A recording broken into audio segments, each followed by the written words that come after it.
Walsh getting involved, which is obviously good signs for them. But they haven't had that time in forward half early on, but they will crucify you from half back. Yeah, good strength by Fogarty just to shake the LDU tackle. They just couldn't get the lay on it there, North Melbourne. Played some good footy for the Blues, 23 games in 3 seasons for Geelong. Lucky Fogarty. Great start to this. Kennedy couldn't get away with it, and out the front Simpkin does.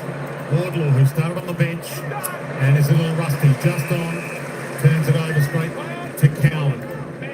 Just a poor kick inside 50 there. To Carroll. Also back into the lineup. 30 possessions in the VFL last week to earn his spot. All the way back to Kennedy. Out of the reach of Akers. Scott's got it. Akers got him. Coleman gets in. Fisher. They're on in the middle here, North. No boost from the Blues fans, and he finds forward. And he drills it straight down the spine. Paul Curtis. He's got a good one-step jump and a great set of hands. Jeez, that's a good mark. That there is a great kick from Eddie Ford in the middle, but then Paul Curtis has got to make the decision of how he makes contact on Sardu's in front of him. I think it was Hollands or young Cowan that's coming in behind, that you've got to protect the ball in sort of 2 directions there. So he used his knee and his shin to protect the space really well.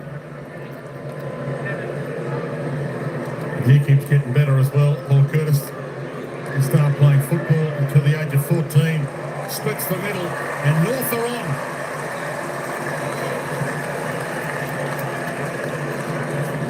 Yeah, his forward stuff has been outstanding this year, Paul Curtis. But you're right, Jack, that kick-in board, you can see that was set up down the line. You can see Cowan just coming across. So he's got to make up 30 or 40 metres to try and defend in a 2-1. Sard is left one out. He's in front and a really good position. If the ball was to go straight down the line from that wing position, that is the risk versus reward of those inside kicks to really unsettle the defence. His forward pressure and craft has been a real highlight this year, Paul Curtis. That's the balance between your midfield defence as well. So that kick, that goal goes down to as a midfield against goal. They're not protecting the middle of the ground and allowing North Melbourne to access the other side of their forward 50. That 9 inside 50s to 2. It's been a domination. Certainly been played in North Melbourne's half. But don't dare kick a goal, you're off. Sherry knocks it down. Hewitt tried to get it out. Carroll, good fake. Back to Hewitt. And he thumps it in the Curnow direction. Low, Curnow. Both got a piece of it. Fisher at the back. Tried to knock it further on. Motlop. Fisher. Can't rush it. Not under enough pressure. Hewitt. He's got forward. Gets up there. Spills it to the deck. Carroll's got it. Scott has him. It's like a final at the moment. Powell dragged down. Tackle slipped high, but because it slipped high, it's no free. A couple of great contests from Griffin Logue early on Charlie Curnow. First game back, found himself one-on-one, held himself well. You gotta love it, don't you? Just he wants to hurt someone, Tristan Sherry, doesn't he? Yeah, within limits. Decoding. Wardlaw. Now, did he drag it in, or umpire says it's okay? Big pack around it. Cherry, front spot. Dumps it down. Kennedy got it to Walsh. It's across the face. It's markable, though. And gatherable. And not throughable. There's North fans in the house as well, which is great to hear. Yeah, no, there is a... Asked the question, what would be going through his mind for his first shot tonight? He didn't give himself time. Not much. It was a split second between catching it and going, I'm going to hook this one round the corner and kick it truly through in a nice little celebration there. Don't worry about giving everyone a rest. No, don't worry about it. Setting up behind the ball, just in case you miss, just hoik it through. But you can see there on top of the Coleman ladder as well. Jesse Hogan, he had a good day yesterday for the GWS Giants, second. But for mine, that's the best way to use Charlie Curnow. Don't kick it on top of his head. Griffin Logue's a very strong man. You need to kick it out in front and allow him to come and jump at the ball. 50 goals, 36. So even though it was 3-7 last week, he has been pretty accurate still. Carroll's had plenty of it. Cripps gave it to him. Wide ball. couldn't trap it. Fisher on hands and knees, knocked it to Powell. And that's a wing tackle that normally results in ball. Cripps turns. Charlie up from 4 deep. Loeb knocked it down straight to Hollands. And Ollie makes it 2 in a minute. It was a great finish. It was a great contest by Curnow to come out and hit the pack. I think this for me is harsh. This is what we don't want our game to get to. He's a player who has the ability to pick up the ball. No one else wanted to grab it, and he grabs it, no prior opportunity, and then you get done holding the ball. I think that one in particular for me is one we need to give the ball player an opportunity. Alistair Clarkson is scratching his head in the box there.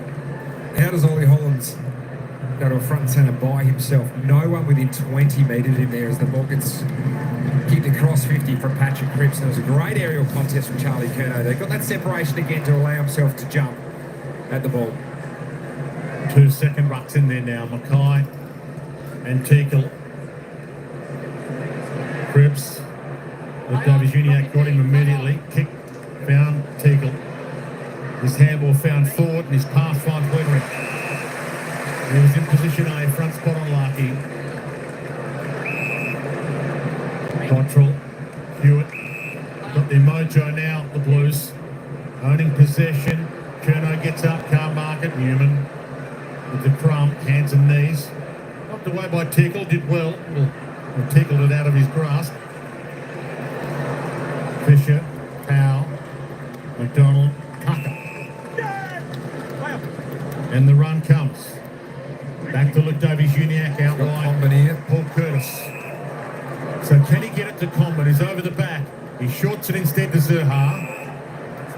First touch for Zerha. Around on the arc. Puts it out in front. Lucky! Read that to perfection. Geez, that was good play from Cam Zerha. And the kick before that, just to not bomb it long, it was Curtis who had the ability to potentially kick it out the back to Comben, but Weedery, who is Nick Larkey's direct defender, he'd actually started to come across to try and impact and help out. And then it came back inside, and Nick Larkey read it well and came back up through the corridor, and that there was an excellent kick inside 50 from Cam Zerha. 3 goals, 2 last week against the Swans. They're all Australian from last season. He's got it home, and the big guns have come out to play this afternoon. Curnow at one end, Larky at the other. I think you're right, Jack. When you see that unfold, that's forwards working together, isn't it? You can see Zerha and Comben, and then Larky, the deepest one, keeping their defenders engaged.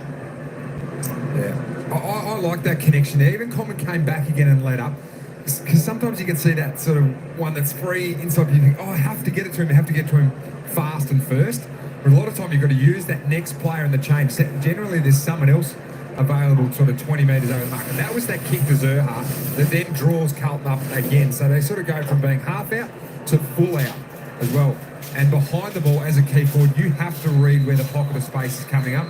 And that pocket there was more inside than on the boundary. That's the voice of Jack Rewalt, kicked 787 goals in a 3 premiership career. Jordan Lewis, 4-time premiership star, also with us. What do you make of Larky's? Doesn't overuse any energy to get it over the line, does he? He just kicks it to someone in the first row every time. We just made the distance. Made the first row. Cripps and Carroll with a little 1-2. Didn't quite work for them. And coming hard, good to see Robert Hanson Jr. back in the team. Got it to Simpkin, little ollie from him. Heads long, Cowan went the fist. Wardlaw got a handball up.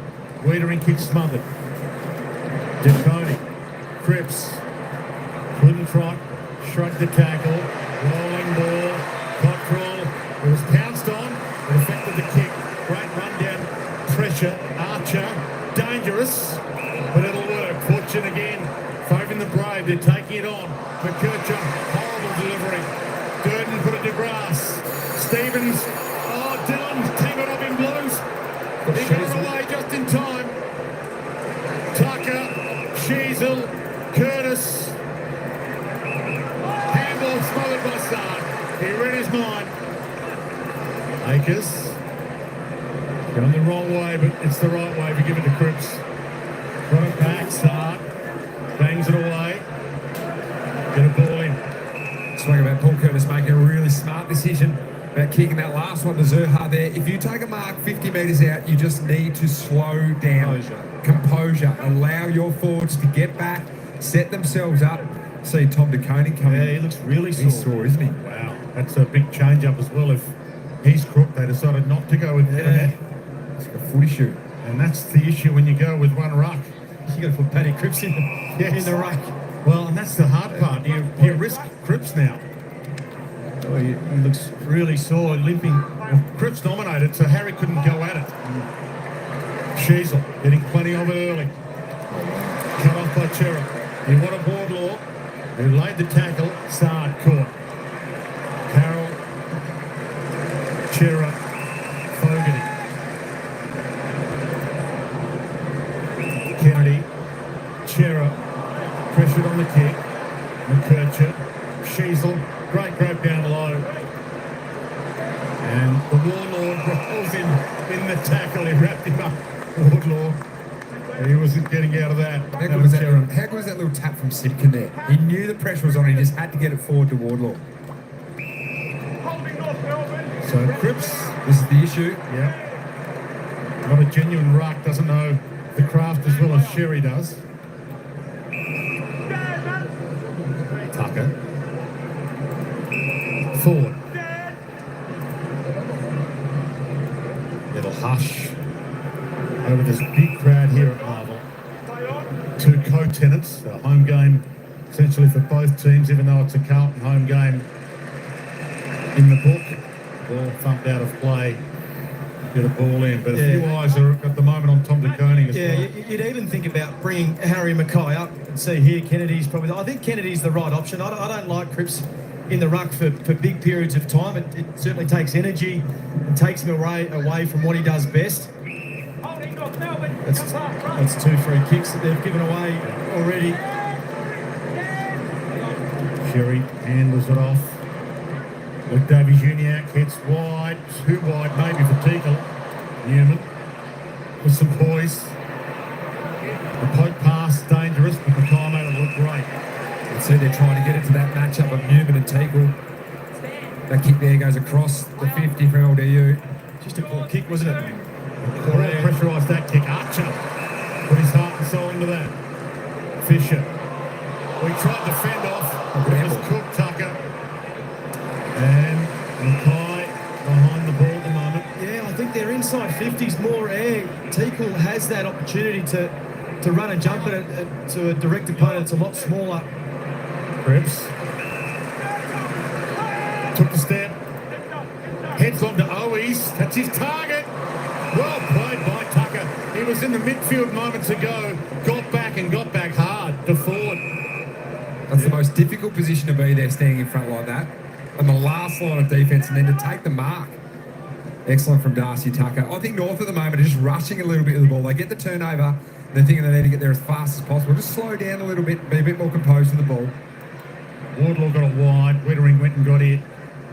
Cripps, dangerous. It should work. Cottrell. Owies this time is in position A. And he had Core on him this time. He can line up. Sam Fisher was the player that came up through the middle of the ground there to make that contest. And if you're going to leave someone in D50 and try and get up the ground and impact an aerial contest, you must bring the ball to the front. The ball got behind, and it was the Carlton players that were the first onto it there. And Cottrell kicking out the back to Owies. Second opportunity for Matty Owies in a couple of minutes to get the ball out the back. And this one, he didn't make a mistake on. Kicked 3 goals, won last time these two teams met. Good Friday. It was one of the stars of that show, that 56-point win by the Blues. And the goal umpire dance. Got it there by coat of paint.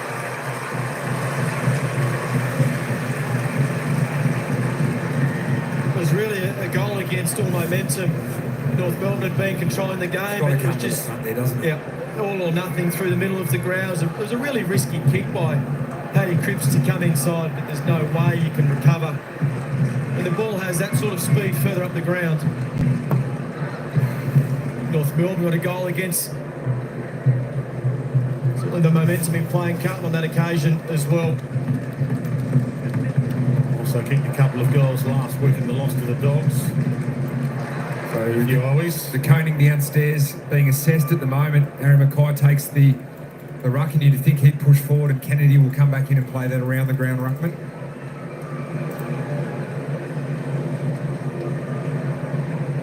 Cherry crosses the line as soon as he can against Mackay. Knocks it down to that Shees or Cripps battle, and the Shees wins it.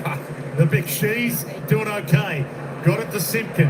Heads wide to Ford, who's got some craft. Yeah, I think that's the way that they need to go inside forward 50. Now, that kick was a little bit off the side of the boot, but I think North Melbourne, their strength forward of the ball is the height. You see there forward against Chera, who hasn't played there all year. We've spoken about the Teakle matchup. So I think going inside their own forward 50 North Melbourne, look at the ball, give the ball a little bit more height, use that advantage. Pretty accurate kick in general. 14 goals, 7 this year. 30 goals, 14 career for Eddie Ford.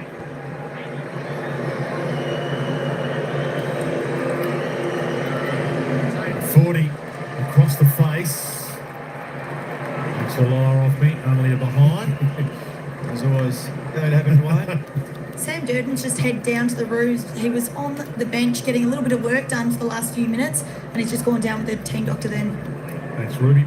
Slice it downstairs. Newman heads out very wide. Mackay thumps it out of play. So back into the lineup as well this week, Sam Durden. First game for Carlton this season. No games for Carlton last season. Second game for Carlton overall. And he also an ex-North Melbourne player. 22 games for North, the 28-year-old. So big moment in his career if he can stay in this Blues lineup, the 28-year-old. Toe poke to Powell. Sheasel. Kick half smothered. Zerha, he heard the call. He's going to make out he didn't. Got it to Sherry. Ford stalking this. He won't get up. Sheasel went there. Ford stayed down, laid the tackle. This is where they can really use their advantage. We see here in the ruck. What's that, Cherry? Grab it. Or just grab it out of the ruck here and handball it forward. Someone on the fly. And he flicked it to Zerha on the fly. Simpkin lays the tackle. Walsh going nowhere. Even one of those long boundaries. It's usually the space that you could find as a midfielder. So early communication. Umpire trying to find a gap to back out of. Walsh hammers it away. Charlie Curnow front spot. Manhandled, free kick. Thumps it out wide.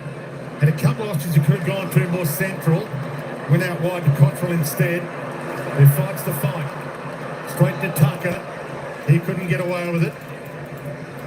Kircher. Simpkin. Dangerous kick. Kicks to a 1-on-2 really. And great grab. It was a great mark. But even that play in the forward 50, the numbers in the screen, the spread to the contest by North Melbourne allowed them to exit that ball through hands, and a really dangerous kick. I just love the numbers contest to contest at the moment. Certainly look in the favour of North Melbourne. Scott down the line. Teakle got there from 5 deep. Crashed it down. Saab the crummer. Got it up just in time. And they've got the extra behind the ball at the moment. Simpkin. Yeah, they're slowing it down here, North Melbourne. They know there's only 30 seconds to go. They want to make sure that they don't give Carlton an opportunity to score. Fisher to Stevens, who holds it up. Already 29 marks, North Melbourne, so just trying to control the ball. Carlton only the 18. Plus 7 in clearances towards North Melbourne. And no one's going to go here. Zerha waited, looked around, and Weathering went on his lonesome. If they can get a quick mark inside 50, they'll have a shot. So Ollie Hollins sends it wide. They can get a mark here from his brother. Elijah claims he was held. Certainly looked like a play. Not to be. I think he had a handful of jumper too. Fantastic opening term. He's got a handful of jumper there as well. But like a good forward, Dwayne, you always want a free kick. Half the competition barracking for North Melbourne today. Every team down to 13th on the ladder at least. Top 2 on the ladder up for grabs. Amongst a host of teams, the Blues want to own it tonight. And at quarter time, they lead by a goal.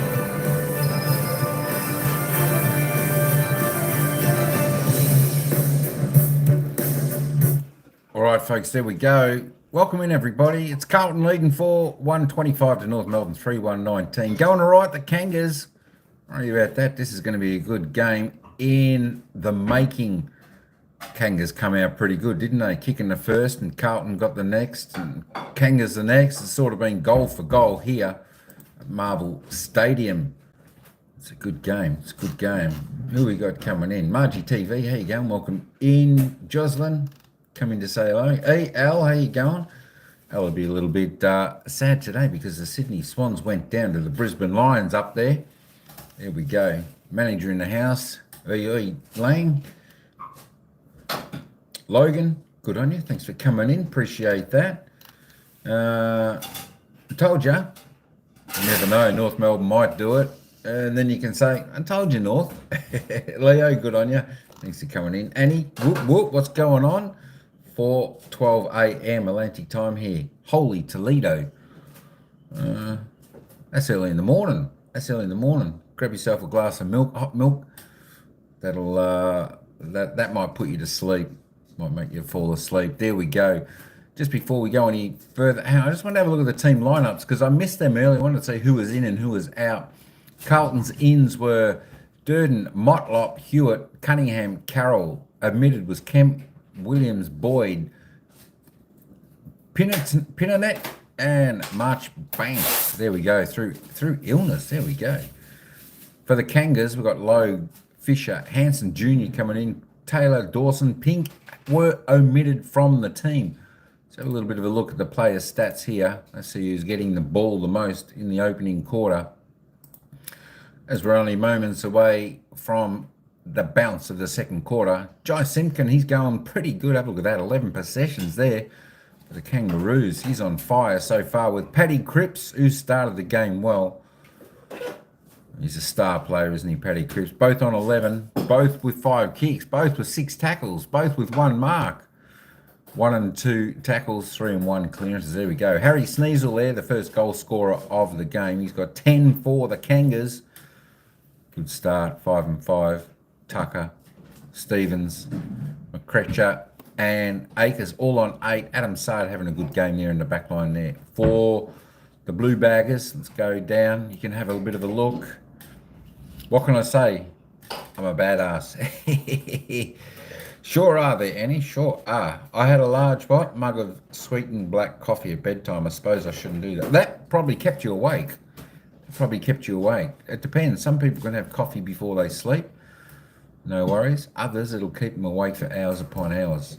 There we go, just rolling down the line. There we go. Jackson Archer just with the 4 touches. Lockie Fogarty with 3. Just run down there, have a little bit. Tom De Koning, quiet start with just the 2 touches. All right, let's just go up and just squeeze this up a little bit. Have a look at the goal scorers. All single. No one's kicked multiple goals yet. Harry Sneasel, Matthew Owies, Nick Larkey, Hollins, Lockie Fogarty, Paul Curtis, Charlie Curno's on the board. They're all your single goal scorers for the game.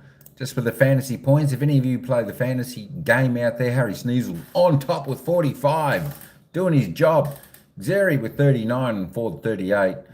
And Davies Unaki, is that how you say it? 38. Paddy Cripps on 36.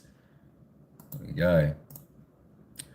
Let me just reload this game. Let me just have a little bit of a look at the season's ladder as it stands. Carlton. This is the live ladder, folks. If Carlton win this game, they will be on 48 and they'll move into second. Of course, Fremantle are leading the other game at the moment around the ground. I did put it in there somewhere. They were about 75 to 23, I think, leading Melbourne over there in Perth in that game over there. So all eyes are on that game as well. But if we just turn the live ladder off, Carlton's still sitting second just on percentage. Fremantle still sitting second. But when you turn that live ladder on, things change. Carlton will be a half a game clear if they win today. And Fremantle will be into 4th. There we go. So maybe the top 8 starting to take a little bit of form there. I know you were saying about the Hawks there. I tell you what, the Hawks are only a half a game out and a game out of 5th position. they've been flying.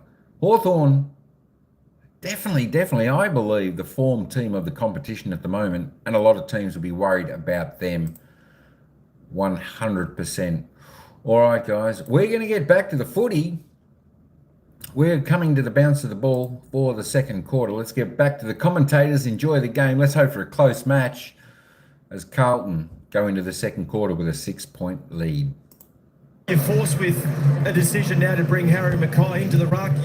Paddy Cripps will play a little bit of ruck. Kennedy will play a little bit of that. So it does upset the clearance work, but Sherry's having a good day. 5 clearances, Simpkin with 2. So they're on top in that area of the ground. So the challenge is fair and squarely back on Carlton to win back this momentum in the middle of the ground and get the ball going their way. There's a fair discussion going on about Tom DeConing. Doesn't look 5 medicos around him. Doesn't look like he's eager to come back on. He's a valuable commodity. You'd be putting all 5 medicos around him to make sure your call is correct. Sherry, Simpkin, straight out the middle they come. Harry Sheasel started out of the square, couldn't trap that. Big hip and shoulder. Simpkin on Chera. Wardlaw, LDU, ducked inside, and I thought they were going to have him go outside. Carroll, Ollie Hollins, Owens. This is the thing for North Melbourne is we know that Carlton like to play this attacking brand of footy from half back that's really fast, can take a lot of risks. Turnover, Zerha. Last person the Blues want to get into the game. Be smart with it now, Cam Zerha. Don't fall into playing fast. Sits it up to his mate White. He's got Tinkle. Got up there. Larkey claimed he was pushed out of the contest. That's the option though, Dwayne. That is the option. Nick Larkey's got to be careful that he doesn't go towards that contest there, because that's Sard on the tall tackle. It's just he has to do his best to keep Jacob Wiedering away from that contest. Correct. Tom DeConing's head back down the race. Thanks, Ruby. Not good news there for the Blues as Mackay ties up with Sherry. Hewitt. Chera. Sweeps it wide. Well, Durden's back out there, so that's some good news for the Blues, and he finds Cottrell.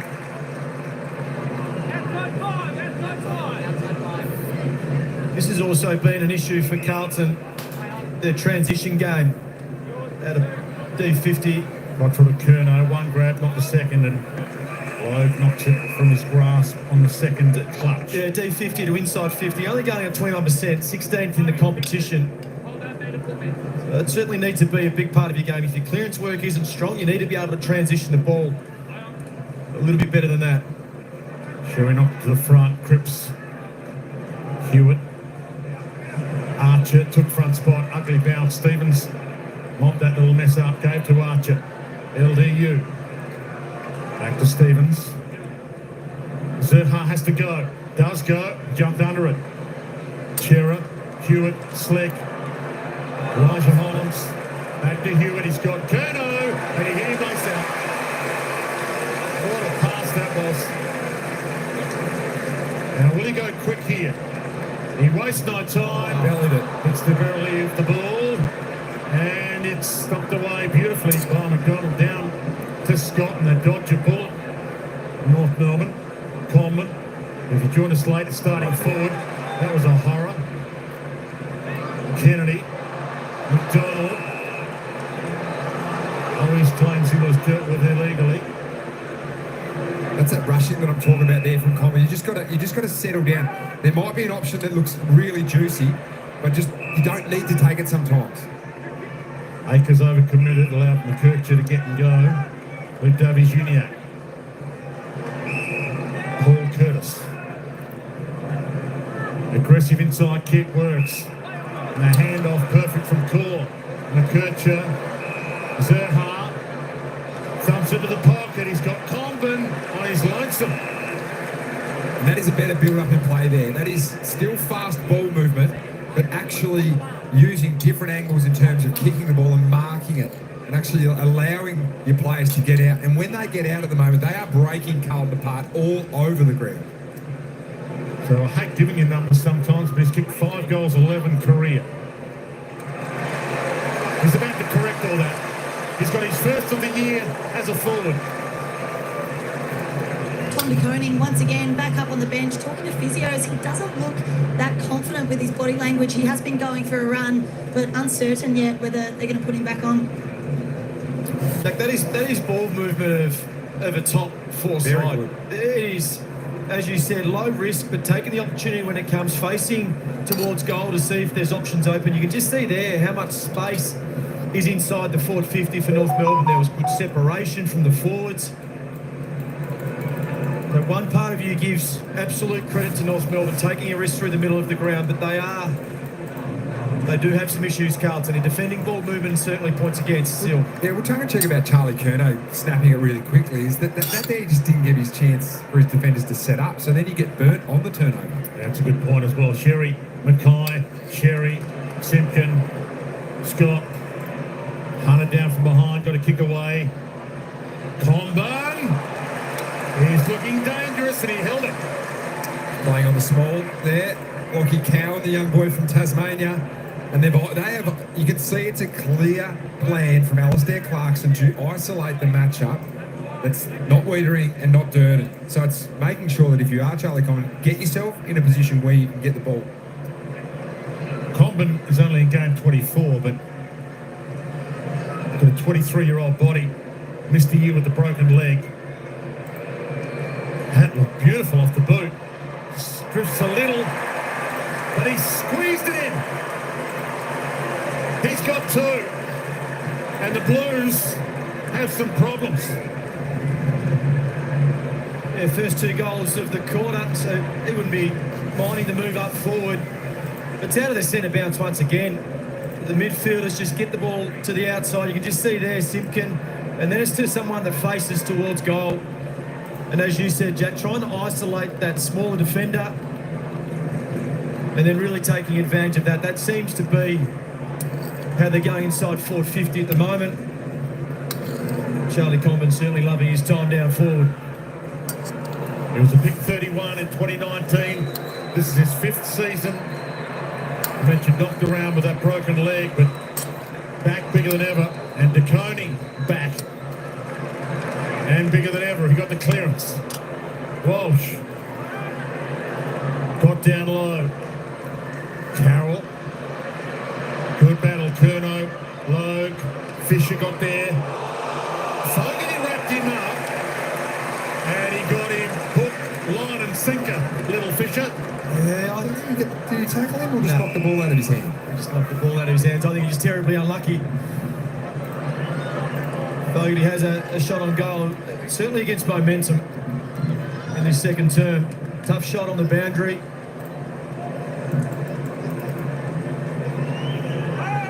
Opens up the angle.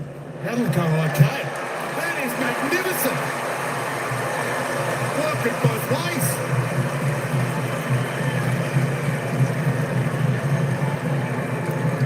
That's a glorious finish, that one there from the pocket. Let's see here if you got the tackle on. Oh yeah, he sort of just had a hand on him and you drop the ball. And as soon as you drop it, you open yourself up to being called holding the ball, but just wheeled out nicely there and kicked that goal. This half forward, small forward position for Carlton's a really interesting one. It's that piece of the puzzle that at the moment Zach Williams is out, Orazio Fantasia's been injured. It's Motlop's turn today after first game for the season. It's Fogarty. They are the ones that need to make the most of their opportunities when they get them. Good game. Big quarter for North this one. They were blown away 7-1 in the second quarter by the Swans last week. They'll stick with the Blues as they can here. The Koenig, second clearance. Ripped it out of the air, sent it long. McKercher. He waited through a crowd and then gave it to the three-man Fisher. To Logue, to Larky. Really put the foot down. Made sure he got there. He's got Combin.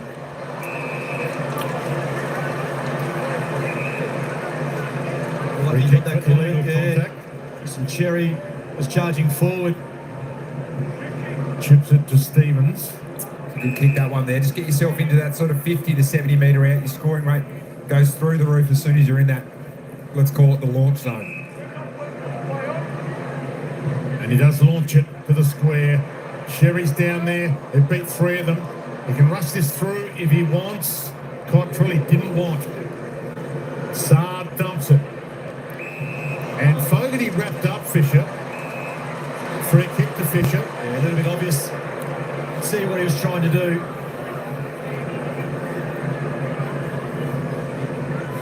we still need to move as forwards. They're all just standing there waiting for the long kick.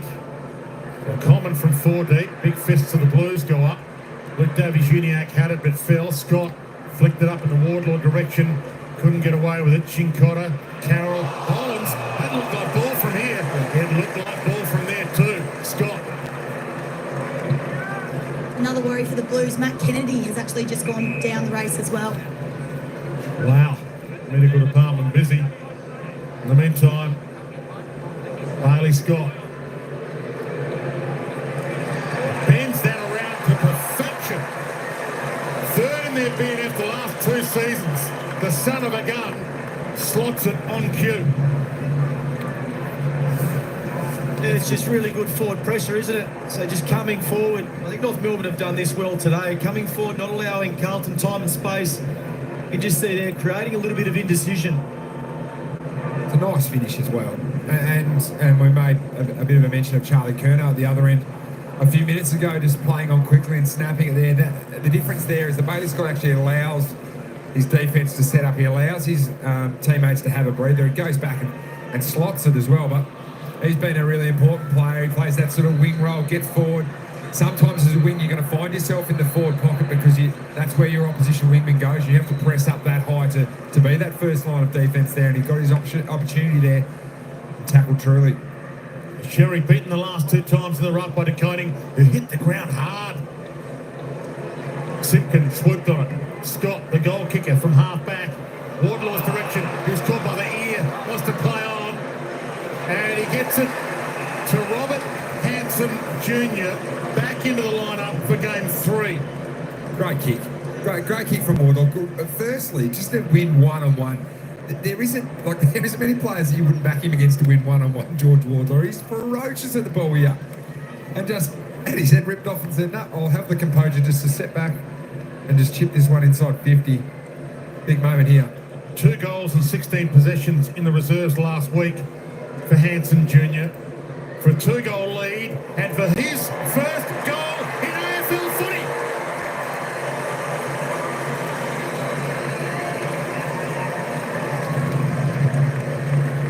And they swamped the 20-year-old with love. What a beautiful sight that is. They are. And this is what you're talking about, Jack. Just the strength against Adam Chera, who once again hasn't played all that much at halfback. So he's in an unfamiliar position. And that's the damage that gets done. If you don't stick the tackle or you get them high, give away a free kick, allow them to keep transferring the ball forward. They're always good scenes. Sorry, George. Matt Kennedy made his way back up the race. Thumbs up from the doctor, and he's made his way back into the forward line.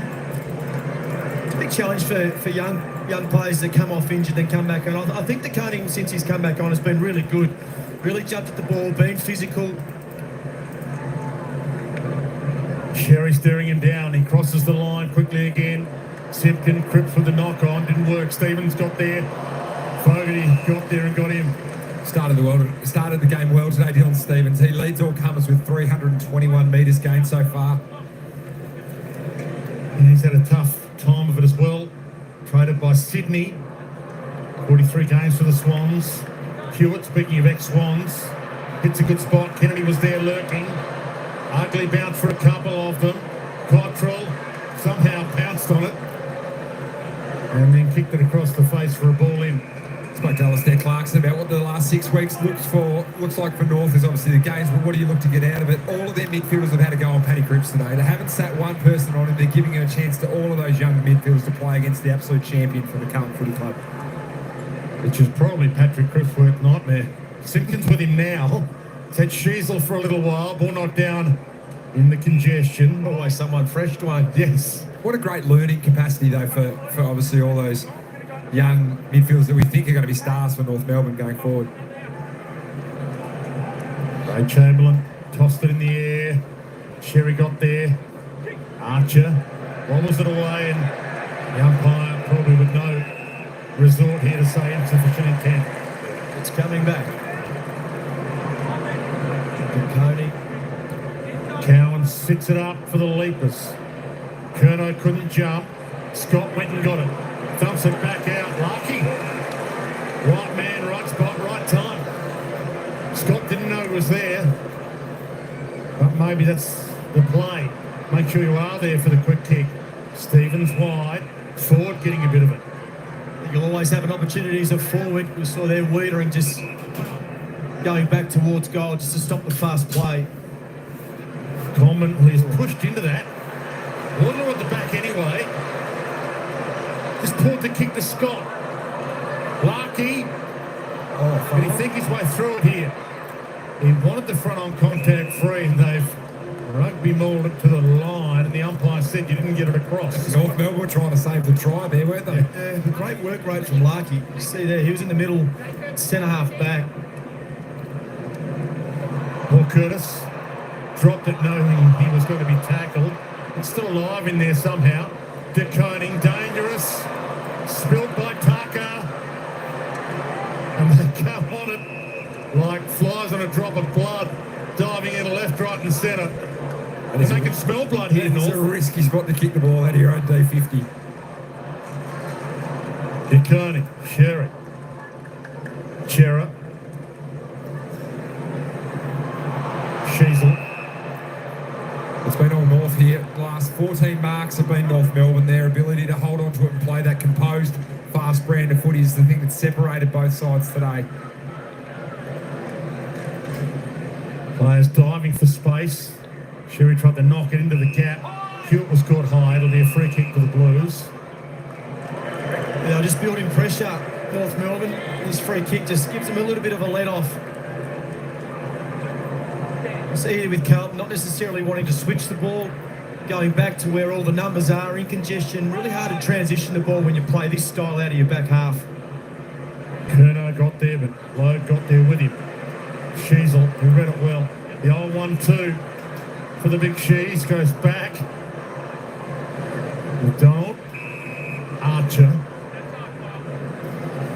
A couple of options longer. He goes to McKercher. They love it in his hands because he hits targets like that. That was an amazing kick. That's the reason they came back. They came back to actually try and open Carlton up the other way and then come back where the numbers are. Wardlaw hits a good spot with the kick. Comben. There's a push. It's Ford's ball anyway, or is it Wedding's ball? Ford thinks it is. Trying to convince the umpire that he was paid it by maybe one of the other umpires gave it to me. Weddering. Kennedy, his target. Archer. Big fist knocked it down. Chera. Elijah Hollins. Cottrell. Kennedy off the carpet. Sherry gets down and dirty. McDonald somehow part of the C's. Put the handle to Sheasel. Somehow got it out to LDU in space. He's got Coleman, or he's got Paul Curtis. Phenomenal kick. Outside of the boot. Pulled it late. Paul Curtis sat in the hole and waited. I'll tell you what's impressed me today from North Melbourne. There's been multiple options. Is they do not give up on the chase. And it is midfielders that sometimes you think high draft picks that like to play offensive football. They chase and chase and chase. Wardlaw is one. LDU is another. And it creates turnovers like this, these fast turnovers, that you go back the other way and go, how is he standing on his own? Well, it's from a tackle. This is the biggest test of the season for North, and they're passing it so far. They've improved in theory, but not in win-loss. They've got 2 wins for the season now, had 3 wins last year, but you can see the improvement again this afternoon. There's 3 goals on the trot for North Melbourne. They're navigating congestion a lot better than what Carlton are. So we've spoken a little bit about what Carlton are trying to do out of their back half. They're trying to go skinny long down the line to a lot of congestion. What North Melbourne are doing really well is turning the ball over and then utilising that space in the middle of the ground, using that transition space and just navigating through those one-on-one, those tight congested areas a lot better than what Carlton can do at the moment. They had 3 goals on the trot. In 5 of the last 6 as well. Yeah. Blues home game, really a home game for both teams, but the Blues have the majority of fans here and they're getting a little nervous. Walsh. North have plenty of numbers around it as well. just spectating at the moment, I think, Carlton. Just waiting for Waiting for someone else to do it? Yeah. Yeah. Waiting for someone to come in, waiting for Paddy Cripps, waiting for Walsh. Tickle in the ruck against De Koning now. Simpkin, their captain. Tucker overran it. Carroll. Arms free. Curno's under this. Can he get the jump? He did. The fist beat him. And Logue has done the job so far. Again, 3 games back in the VFL to get some fitness. But this is first game this year and first game for over a year. He's finding the body well early on Charlie Curnow as well, taking away that jump. And he's not just thrown straight back in the deep end. There's a couple of sharks down there circling. Zerha. Paul Curtis got there. How's the collect? With a soft hand. Got it to Powell, and that was horrible. Newman was the only man there. That's the safety blanket. Plays it well too, Newman. Just let your forward go up. Just hang back as a goalkeeper. You just see here, nowhere to move the ball. Full-on contact was all. No, it wasn't. It looked like it was all ball. Durden, the free kick. Akers. Cripps. That's the thing. Even for North Melbourne to force Carlton wide, you can just see here, Charlie Coleman, that's certainly a free kick. You can feel the frustration though at the moment, even from the Carlton fans. They expect that turnover. It should as well from Newman. That should be a fast turnover. And look at that pressure gauge at the moment. That is the North Melbourne want to chase. That's a hard read if you're a Carlton fan, that. De Koning to Walsh. Archer front spot. Holmes tried to thread the handball through the eye of a needle. Curnow. Akers. The chaos ball. Kennedy went down low. Couldn't mark it. Moblop back in. And back amongst them. First game of the year for Jesse Moblop. And there's another worry with Kennedy again in the hands of trainers. It's the weight of momentum there has been all North Melbourne. Let's see here. Just that little flick through.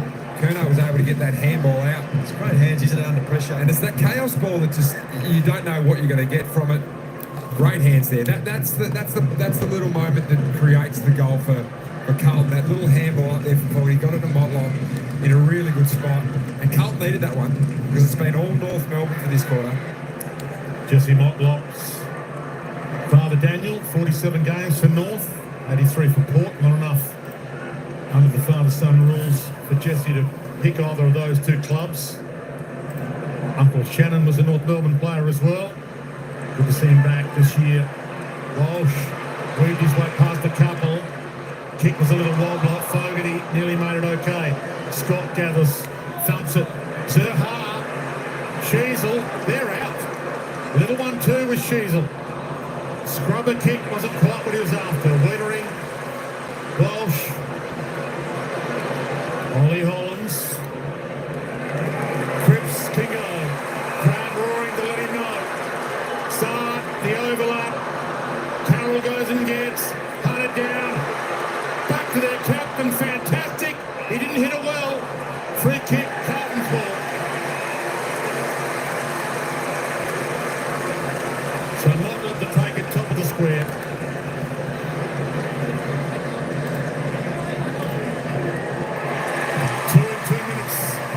To Jesse and the Blues.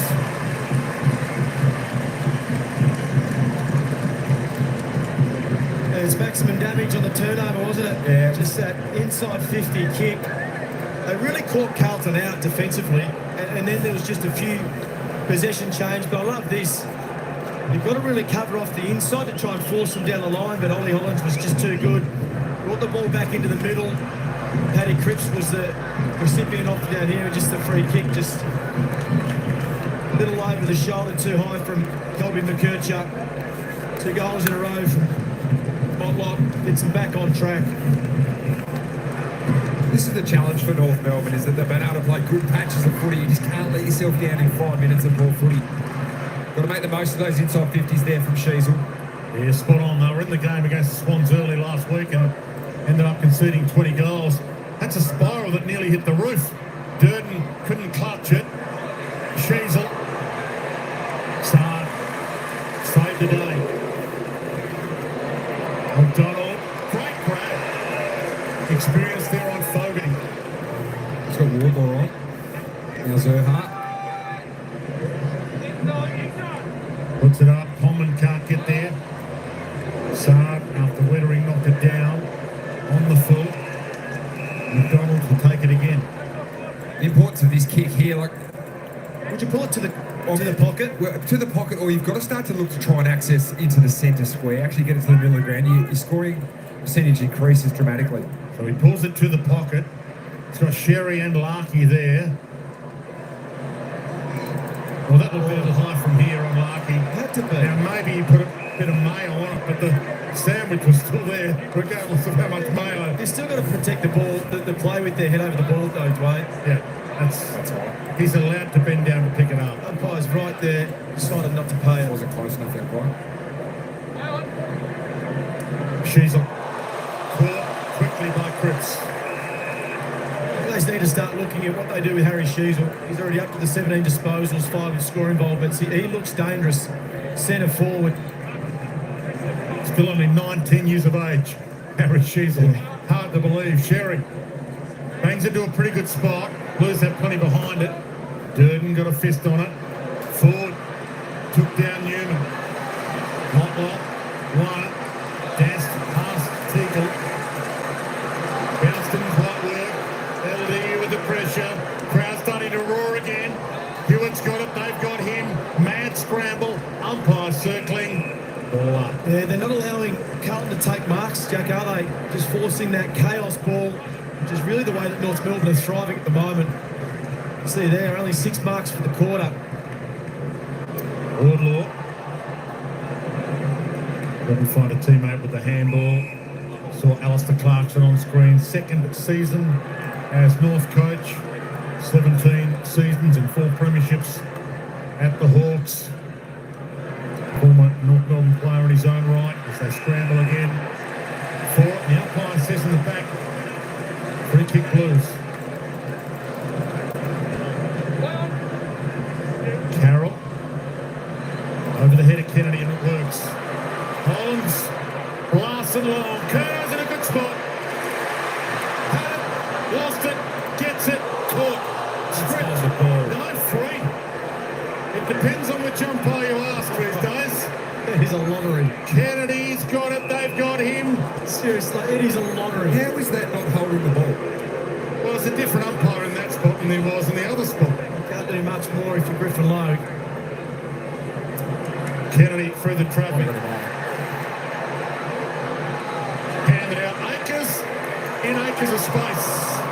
And couldn't kick the goal. There's better ball movement from Carlton, especially out their back half. That kick inside, you can just see the space that Charlie Curnow can get if they try and move the ball off the line. Ford dumps it out wide. Teagle the target, knocked it down. Shrug from Newman. Caught, handle away. Hanson Jr. Slightly the full of 720 by Akers. George Wardlaw's work rate over the ground is so impressive. He led early there to try and create tackle 1v none. He just gets on his bike and gets going. Umpires are getting plenty of advice at the moment. What do you call it? Sherry.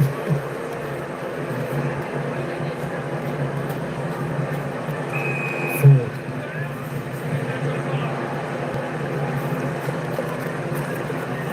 Everyone takes a breath. Ford takes his full allotment of time. Coleman's there, Teagle's there. Sheasel somehow found it, or it found him. Wardlaw. Scott jumped for it over his head. Fogarty. Little double grab. Now he's out wide. Should be pounced on. Archer. Got it. Gave it. Scott. Zerha. Comben. Chera. Archer.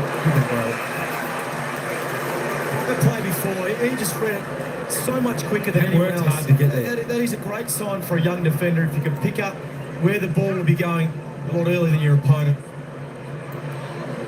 Big pack. Sheasel pounced on it. Kept it alive. Weedering. McDonald got one to the ear for his trouble. No, Bill's ball. Oh, really? Archer couldn't quite take possession. Hewitt to Walsh. Right takes Down it by by Scott. Pressure on the kick. Kerno can't handle it. Logue. McCurcher. Hanson Jr. Back to McCurcher. Got to be smart here. There's no one forward the footy. Just get it marked.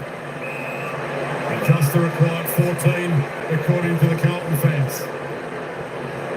I think the other thing, you look to the bench and you just see 1 minute left on the clock. So it's about sucking up that last minute. You don't need to score in this instance or this piece of play. You're really just trying to manage the game. Serha. Gone under that a little. Taken. Picked up mid-year by North. After being a mid-year pickup with Port Adelaide and playing a handful of games for them. Wardlaw. Luke Davies-Uniacke. I think they wait for this one. Wait for a little short to pop up. It's the Sherry matchup. He's got Hollands at the moment. So he pulled the kick late. Archer couldn't mark it.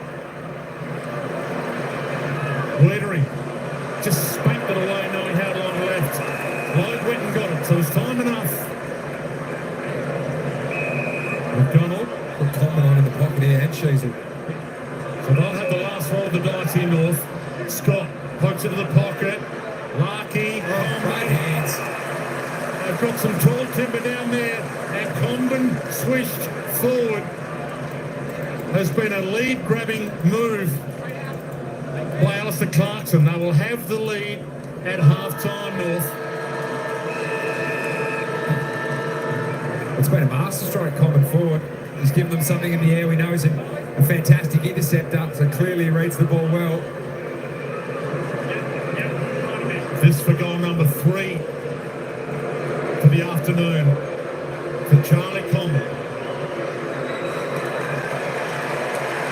Oh, yeah. The pure beauty of that and the pure beauty of the elation. Even when you know in this great game of ours, you don't know. North Melbourne are 17th on the AFL ladder. They've got 2 wins so far for the season. Carlton began the day 3rd. Second spot on the ladder is up for grabs. But Michael Voss knows he's got a task on his hands to half-time. North Melbourne lead 55-44. We head downstairs to Ruby Schleicher. Charlie, 3 goals in the first half. I dare say you're enjoying that move forward for this game. Yeah, it's been good. Had a chat with Clarko a couple of months ago about possibility of going back forward and trying to find that key forward partnership with Nikolaki up there. So we're going to try that out towards the end of the year and hopefully it goes all right. The game's been majority on your terms for this half. How have you been able to do that? Yeah, we're trying to put a lot of pressure on the ball, get the ball in a contest. We're playing 3 tools up there, so if we can get into our tools and create a contest for our smaller players, we should be right now. Good luck for the rest of the game. Sarah? Blake, the clearances, they were on top in the first quarter. You guys have worked it back onto your terms. Is that the key to victory today? Yeah, it's definitely a battle for territory. It's a bit of a fight at the moment. It's tough. They're giving us a really red hot crack and feel like we're up for it, but it's going to be a long game, I reckon. You knew the young guns were going to bring it today. Harry Sheasel is presenting some problems. Do you need a new plan for him? Yeah, he's definitely getting a lot of footy. I don't know what we're going to do about that, but yeah, definitely need to put something into him, I reckon. We'll let you get in there and Michael Boss will sort it out. Thanks for your time. Thanks, Sarah. Cheers. It's been a crazy season, and North Melbourne aiming for one of the upsets of the year. They lead at half-time by 11. 7-2-44 to 9-1. 55.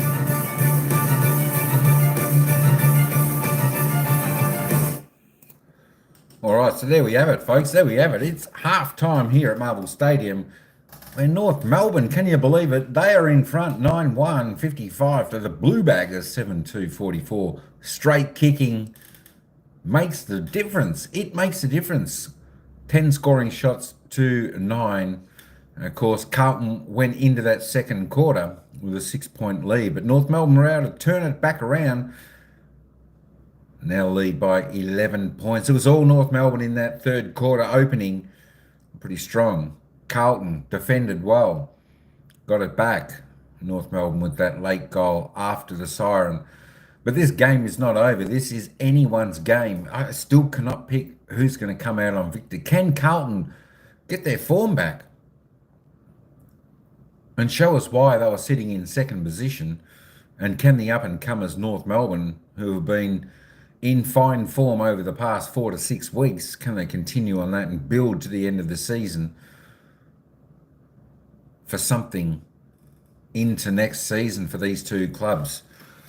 Big game. It's not a bad game. It was second versus second bottom. This is the ladder prior to the game. Prior to the game, Taddy. This is Carlton. They were sitting second, and North Melbourne, who are leading second bottom. But North Melbourne have actually been playing pretty good football the past few weeks, even though they are second bottom of the ladder. Now, if we turn the live ladder on, so when the live ladder is on, that'll show you the positions. If the game was stopped now and it was all over, Carlton would now drop to fourth because Fremantle are on their way to a big victory over Melbourne. And North Melbourne would still be on second bottom, equal 16th and 17th. But the big thing is for Carlton, if they lose today, they're right back in the mix with this group in the top 8. There's only a game separating 2nd to 8th. So everyone around this position are cheering on North Melbourne, so Carlton don't get that. So if Carlton win, they go to 48 points. I'll go that pretty much that game clear.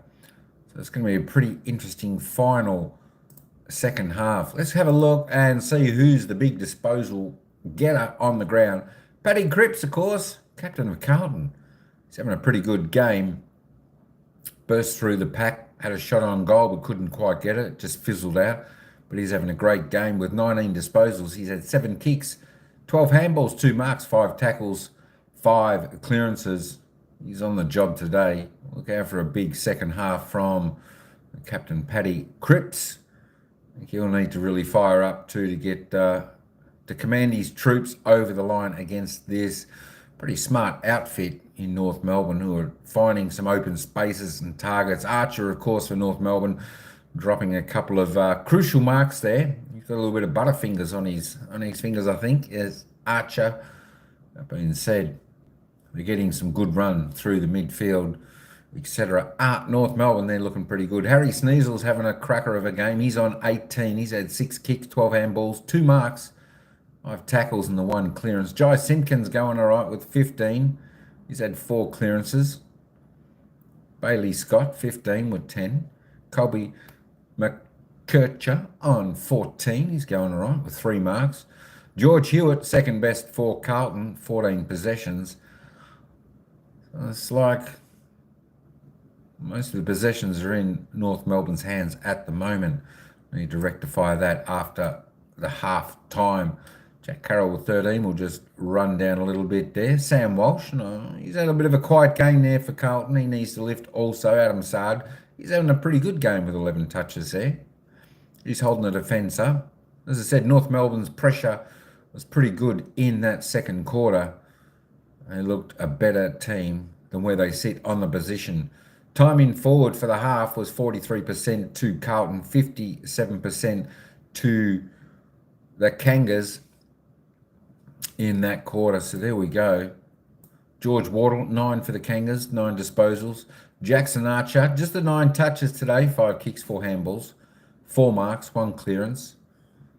Not doing too bad. He just needs to get his mitts around that ball and just take that mark cleanly for the possession following. Charlie Curnow is having a quiet game. He's been well held as well. Just 5 touches. He's had 3 kicks for the 1 goal. Jesse Motlop's a little bit the same, just the 4 touches. 3 kicks, 1 handball. He's kicked a couple also. There are your players' stats there up until half time. We'll go over as normal, folks. We'll have a look at the goals, who's the leading goal scorer up until half time. Of course, that's Charlie Coombe there for the Kangaroos. He's going pretty good, isn't he? 3 goals. He's had 6 disposals, but only 5 kicks for 3 goals. He's got a good ratio there. Jesse Motlop, well, if he gets the ball and he gets the kick, more than likely he's going to slot it through the big sticks. He's had 3 kicks for 2 goals. Lockie Fogarty, 50% strike rate as well, 4 kicks. He's kicked 2 for the Blue Baggers. Paul Curtis, he's also kicked a couple with his 8 disposal and 5 kicks. Harry Sneasel, Bailey Scott, 1 each for those fellas. Matty Owies, he's 1 for the Blue Baggers. Nick Larkey, 1 for the Kangas. Holland for the Blue Baggers, he's also kicked 1. And Curnow with Robert Hansen Jr. 1 for the Kangaroos. Let's have a look at the AFL fantasy points. If you play that game, Tristan Ixeri, 76. He leads the table there at the moment at half-time. Paddy Cripps on 69. Bailey Scott following him on 68. Eddie Ford, 63. There's the top few we have there. Let's just jump over and have a little bit of a look at the team stats now as they stand. Pretty even game. North Melbourne's had a little bit more of the ball in this first half. 198, 176 in the disposal count. A few more kicks there. 21 more kicks to North Melbourne. They're a little bit above the yearly average. Carlton are a little bit below. Handball situation though, very level across the board, 80-81. Inside 50s, 25-35. Carlton inside forward 50, 25 times for 9 scoring shots. 35 for North Melbourne, just for the 10. So Carlton's efficiency going inside 50, that bit, a little bit better than North Melbourne. Disposal efficiency, well, they're both on target. They're a little bit above their season's average, so they're going quite okay. The efficiency inside 50, North Melbourne are a little bit low here. They could probably lift that game up a little bit, 28%. That's pretty low. I'm sure we'll see that number rise in the second half. 40% there for Carlton. Both teams below the season average. Free kicks, 13-11. I tell you what, when you're watching the game, folks, and listening, and even the commentators you're hearing, they keep saying that how that wasn't a free kick. Well, I'm not sure, because all this weekend it seems as though the rules have sort of eased off on the holding the ball, etc. like that. And the umpires aren't as quick on the whistle. They're letting them go, and it leaves all of us, the players, the commentators, the spectators, bemused on what's going on. Here we go. I'm sure we'll hear more about that during the week with the free kicks, holding the ball rules as we go along. The hit-outs, North Melbourne, there we go. Well on top there, 11-24, doing the job. Clearances pretty even, 19-21. Couple ahead there to the Kangas. Centre clearances, 7 apiece. Carlton need to get their act together. They need to get that on top to give them first option down forward. Stoppage clearances, 12-14, pretty similar. Not too much to talk about there. Contested possessions, well, 75-70. Carlton in front by 5, uncontested. Melbourne have been a little bit more space, controlling the game a little bit more around the ground. 129-102. Turnovers, high pressure. Turnovers are inevitable. Although we are playing at the Marvel Stadium here, folks, and this stadium has got a roof, and the roof is closed. So it's perfect conditions. There's no rain, there's no sun. It's just inside the stadium. No wind, no rain, anything like that. Perfect conditions for football. And it's just the pressure what's causing the turnovers. Match in possession, 34 to the Blue Baggers, 46 the Kangaroos. They're in control. In that second quarter, the Kangaroos were in control, 49% of the ball, 31% for Carlton, and of course the other percentages were the ball ins or the ball ups from the boundary. Last 10 minutes, as you can see, was North Melbourne. They had the ball 40% of the time to Carlton's 23. Let's have a look at the marks now. North Melbourne well on top here, 63. Have a look at that. Nearly tripling Carlton's. You can see the averages there for Carlton. 91 is their game average. Well under that. Well under that, where North Melbourne controlling the ball well. In just about on their average already. Marks inside 50. North Melbourne on top there, 9-3, and the contested marks. North Melbourne stronger in the air, 11-2. So have a quick look at the tackles, 29-30, pretty similar. Those size tackles inside 50. North Melbourne bringing the pressure, 8-4. The bounces, 1 and 2, and the 1 percenters. North Melbourne are doing just a little bit more there. All right, there is the players' stats and the team stats up to half time, folks. So we are not too far away. 6 minutes away from the second half. Let's just have a little bit of a sneak peek and bring you the score of the other game that was being played around the ground at the moment. And that game is full-time over at Optus Stadium in Perth, where the Fremantle Dockers defeated Melbourne 116-66. So let's see what that means for Fremantle. Fremantle now jump into third position on the ladder on 46 points, equal with Brisbane on second. And of course, Carlton here on 44. They dropped to fourth. But if Carlton win, they will jump back up into second position. So a lot hinges on this game, folks. As I said before, everyone's hoping North Melbourne wins to keep Carlton down here and not jump up that bit of game ahead of them. But there we go. All right, folks. We'll be back in about 4 minutes to bring you the second half of Carlton versus North Melbourne.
All right, folks, and we're back. We're back.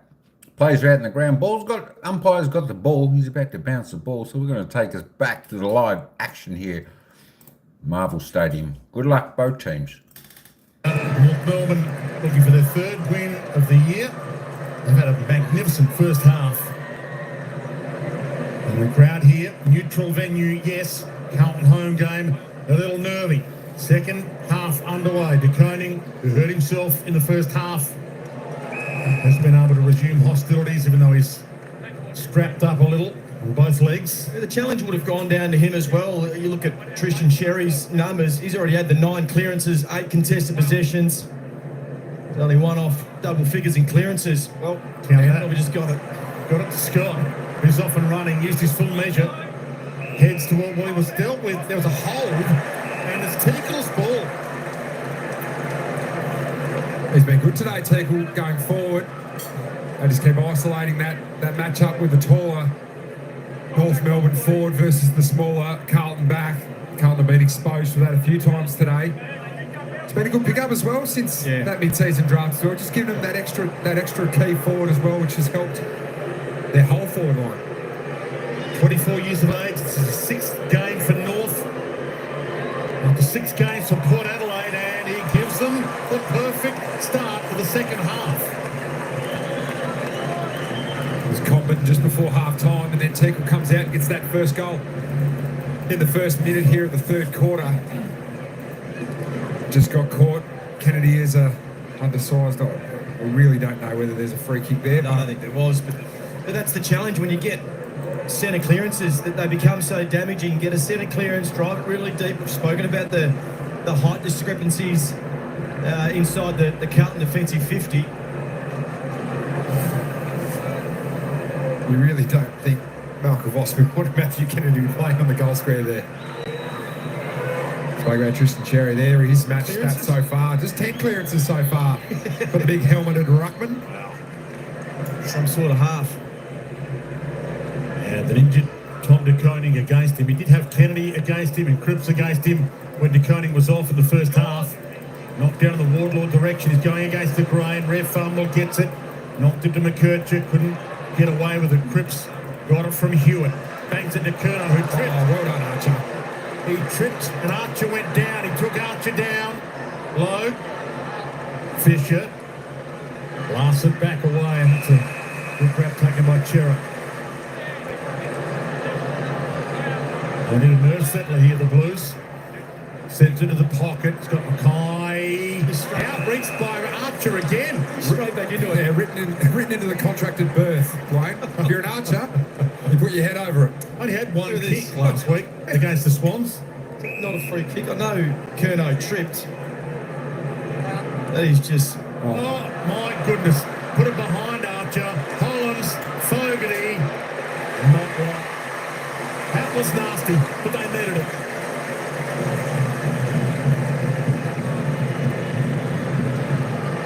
You're right. What you don't want to give a sign is a sniff momentum, and certainly a goal as easy as that.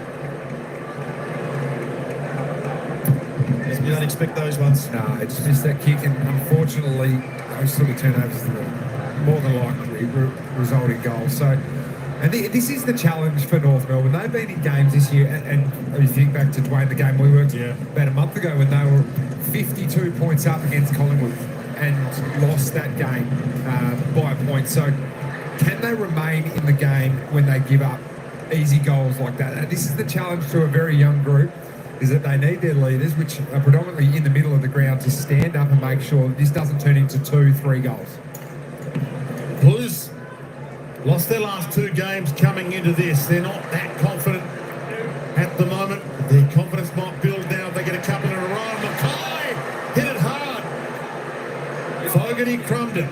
Owies got it, and they could get 2 in a minute, and that will lift their confidence. It was a good fly by Harry Mackay, wasn't it? So they got up a little bit worse for wear, but just that short, quick kick forward the surge out of this congestion.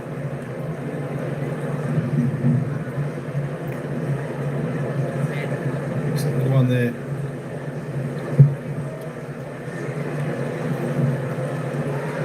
Career set shots, this spot, all grounds. And the blink of an eye, it's a one-kick game.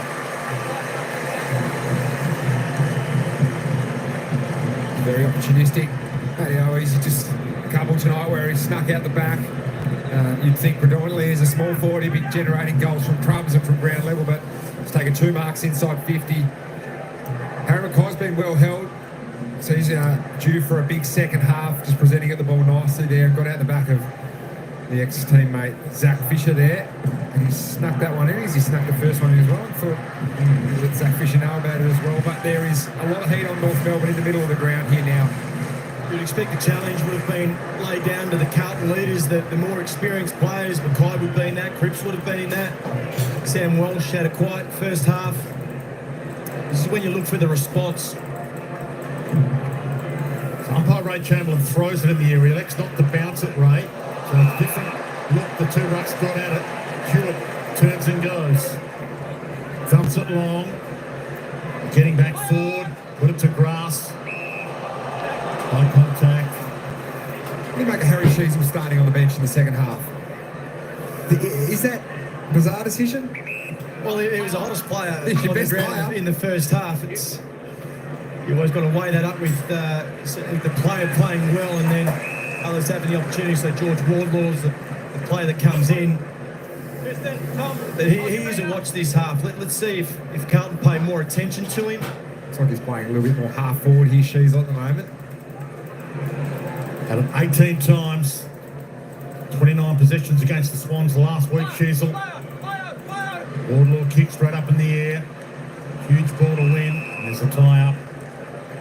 Been a pretty accurate day as well under the roof here.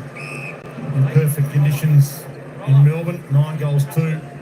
The 10 goals 1 with the roof shut. Blind dogs off chains outside. Good to be in the warmth here at Marvel. Crowd enjoying it from the knockdown. Ford got there, fumbled it, got it back again. And then he's caught. Handed away just in time to Walsh. Back inside. Elijah Hollands. Chip kick. Always spills it. Cripps left it behind. And that's a free kick to LDU. He didn't have it. The crowd roaring. Thought they might have deserved one, the Blues fans, before that. Luke Davis-Uniacke to Simpkin. Smart with the ball here, North Melbourne. Just let the numbers disperse. Open up your options. Possession 20 coming up for Harry Sheasel. One North's best and fairest, the rising star in his first season last year.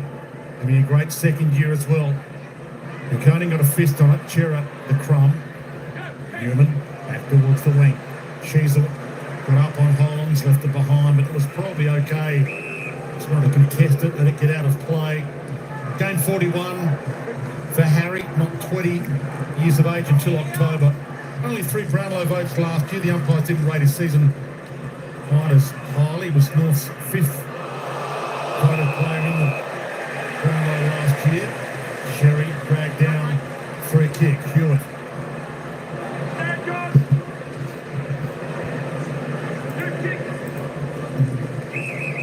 Cottrell. Turns and goes. And they get some Kerno magic. Didn't quite get to him, but he crumbed it, and then he was pushed out. Hasn't had much space to work into, Charlie Kerno. The North Key defenders have done well today. LDU caught, immediately got it. Was the thing that Alistair Clarkson was obviously worried about. Kerno and McKay have dominated North Melbourne over the last few meetings. This is where he's dangerous, though. Wrapping around towards the boundary. Wardlaw missed his boot, goes back in to make amends. Fights hard for it. Cottrell. Elijah Hollands, here he is. Charlie Kerno. You know there's a moment or two coming up for Charlie. Well, that's just a forward, and Jack would know this better than anyone. When you're not involved forward of the ball, Get forward. change up your starting position. So he wrapped around the back of the stoppage, lost his direct opponent in Griffin Logue, who wanted to stay defensive side, and just found a little bit of space. For 3 goals in a row for Carlton to get the lead back.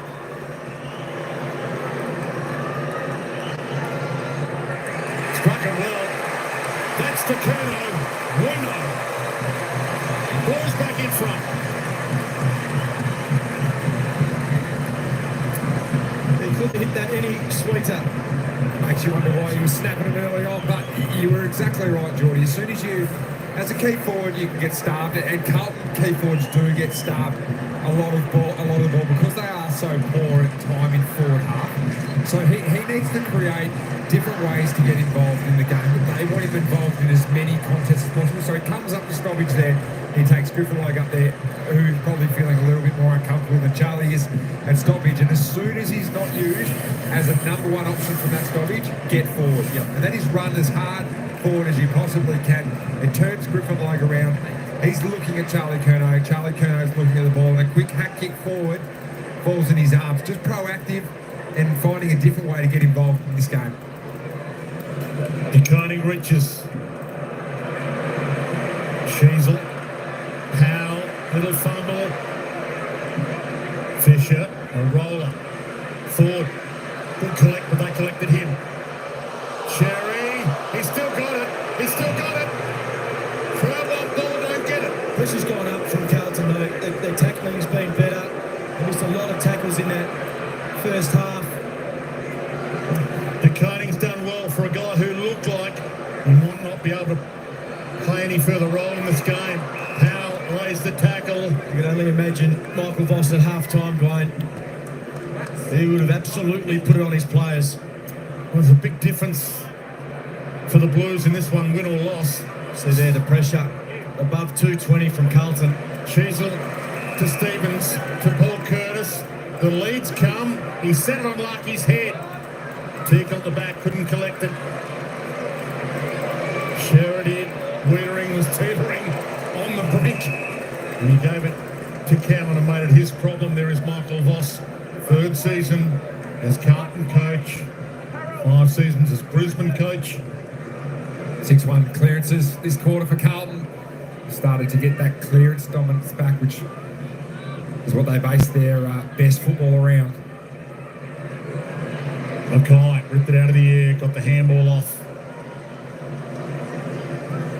Two rucks will do it all again. It's a big difference finishing third or fourth at your peril really this year. Fourth and you're almost certain to have to go to the SCG first final. Third and you could end up anywhere. Gabba against the Lions, Perth against Fremantle, Adelaide Oval and Port. Even the Giants in Western Sydney, that's third. Maybe. You finish second, you've got the home run. And Carlton can be second tonight if they win this. Walsh. Made it tough for Saad. Made it impossible for Saad. Oh, no, he didn't. It's a Saadi party. He runs off half-back. Great chase. More bounces and drives it long. He's got Curnow and Owies to finish his job. Holland's about to pounce. Forward pocket, opens it up. Hanson Jr. can't collect it. Tucker swallowed by Saad, who did the hard work to get it from half-back and then did the tackling at the other end. More of that, Dwayne.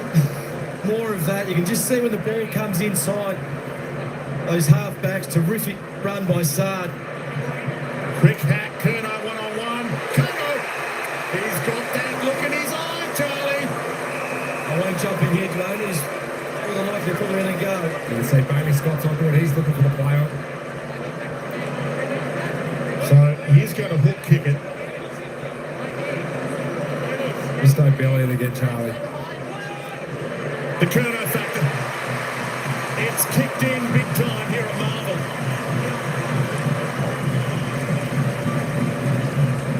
They look like a different side after half-time.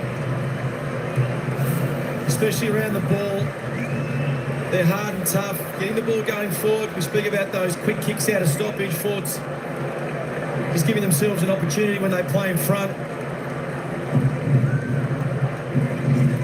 Can't think of many long down the line kicks from Carlton in this quarter as well. That's those long bombs to, you think, oh, let's kick it to Curnow, let's kick it to McKay long down the line because they win those contests. That was exposing them in the first half. From now, it's been fast flowing movement for them off half-back. Maybe that kick inside that's risky, as we see there, DeConing just getting a bit of a run down the bench. That kick back inside, it just energises this Carlton side. They've got those runners that can use their pace on the outside.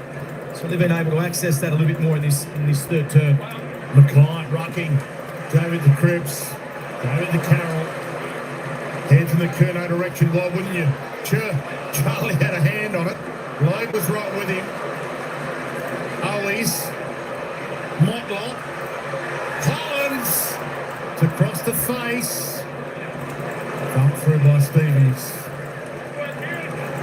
So North Melbourne needs to get the game back on their terms. Only the 8 marks this quarter for North Melbourne. That's over 60 in that first half. They've lost their way a little bit. It comes down to the Carlton pressure as well. That's dangerous as well. He goes to the other Hollands, Ollie. Brother couldn't nail it. Well, he doesn't nail this. He gives it straight to the reigning Tom Powell. Just got to settle down here. Can't have a turnover turn into another turnover. Tucker. If you're thinking about how can Carlton beat an absolute top-line side, it's kicks like that, young players who make silly decisions when the energy is high. Scott in a Teagle and Combat direction. There's a holding free. And the umpire, he pointed the wrong way. It's given to Mackay and he pointed the other way. Yeah. So the North Melbourne players all took off thinking it was their ball. Footy gods maybe allows the ball up. They can resettle here. Powell's got it. Gee, that was dangerous. Every player looking up thinking it was going to be North. Oh, yeah. clear hold of the jumper from Curtis. A bit more discreet next time. Teagle and Cripps. Powell. Even that physical tackle by Mackay. So Cripps in the ruck and Mackay's playing on ball. Yeah, +7 in the tackles already. Carlton this quarter. So Cripps feeds back onto it. Sheasel. Teagle. Bang! McKercher cut in half. They have lifted their intensity, the Blues. Walsh right into the big Shees. Hanson Jr. flicks it over the top. Luke Davies-Uniacke fumbles it to his disadvantage, then to his advantage. Cowan got a hand in the way. Carroll out wide. And now they run. Blues fans screaming. Chip kick. Ollie Hollands found his man Walsh. They're the wins at half-back that North Melbourne were winning. Those 50-50 balls in the first half, they were the ones that Carlton just couldn't stop momentum or win. It's how important they are. Kerno leads. Why not get the jump at it? He did late. Archer crumbed it. Pressure on the kick. Through the hands of Simpkin. Danger. Chera. Walsh. Newman. Bodies in the middle. Owies. That kick was meant for Collins. Went over his head and Owies was playing in front as a good forward should. But at the moment, this game's been flipped on its head. That forward half football, time in forward half, is all being dominated by Carlton. North Melbourne just look jittery every time they get it. It's resulting in turnovers, which results in easy re-entries for Carlton.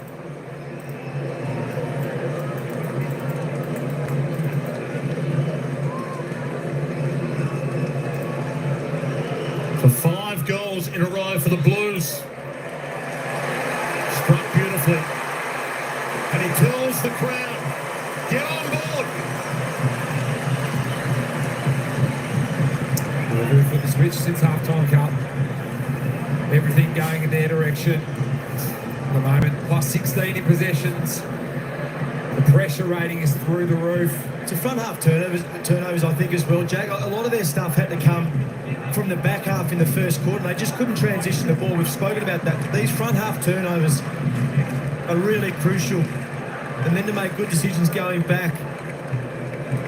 Saying, come with us. Eddie Betts in that celebration. This is my house. They're better in the contest. Sorry, Roots. Sorry, Sam Walsh has just come to the bench. He's talking to the doctor. I think it was after that contest on the wing here. He's just given a little bit of extra love from the North player.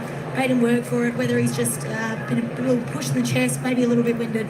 That is a response there, Dwayne. 240 pressure. Maybe it's Luke Davies-Uniacke to give them the response. Gets them out of the middle. Goes long. Curtis at the back. Trying to edge his man into the pack to try and pounce on it himself. Tackle laid on Coleman by Wettering. So North have got to throw something back the other way here. You just can't continue to do the same thing and expect different results. So try something new from a North point of view. Zerha about to pounce. So he got a bit of magic in him. Couldn't get onto his boot in time. Oh, maybe Warlord. The Warlord missed it.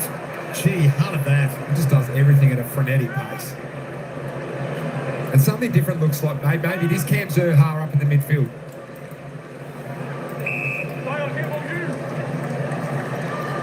Akers over the top to Chera. Side kick is good to Elijah Hollands. Having an outstanding first season at the Blues to Cripps. Slips it long. Charlie Curnow sizes up what's around him. Oh, he's at the back. Pounced. And rolled it through for a behind. He had a few options that were better than that. He now knows it. It's Jackson Archer that came across the front there. He had the contest, dropped the mark, and his direct opponent was always. Could not find a better example there. If you're going to go an impact in an aerial contest, you must make an impact. You're going to leave your player on the ground. Tucker pumps it. Wiedering. Larky go at it. Hewitt got it up. Hard hip and shoulder. Cripps and forward. Flipped out. Newman got it from Cottrell. Hits a good spot with the kick. The fist come low, got up high. Great pluck from Scott. 1-2 with Sheasel. Sherry on the wings, got three to beat. Can't beat them all. Newman. DeConing, amazing tip. To 50 to Cottrell. Spoke about work rate in the first half, Geordie. It seemed that North Melbourne were just covering the ground, and a good identification of that is numbers in the TV screen. And at the moment, the numbers in the TV screen are all Carlton. They're outweighing them in every contest. That last contest there, 3 Carlton players versus Tristan Sherry. Been a pretty reliable kick at goal over time. 33 goals, 19. For Matthew Cottrell. And how's the matte finish on that? Didn't quite get it home. It was on target. Beautiful kick off foot. Jib kick to Sheasel. Outside 5. McDonald. Outside 5.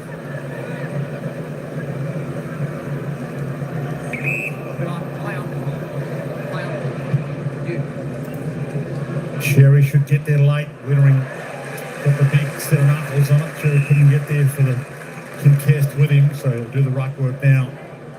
It's flipped the ball movement, hasn't it? North Melbourne being forced to go down the line.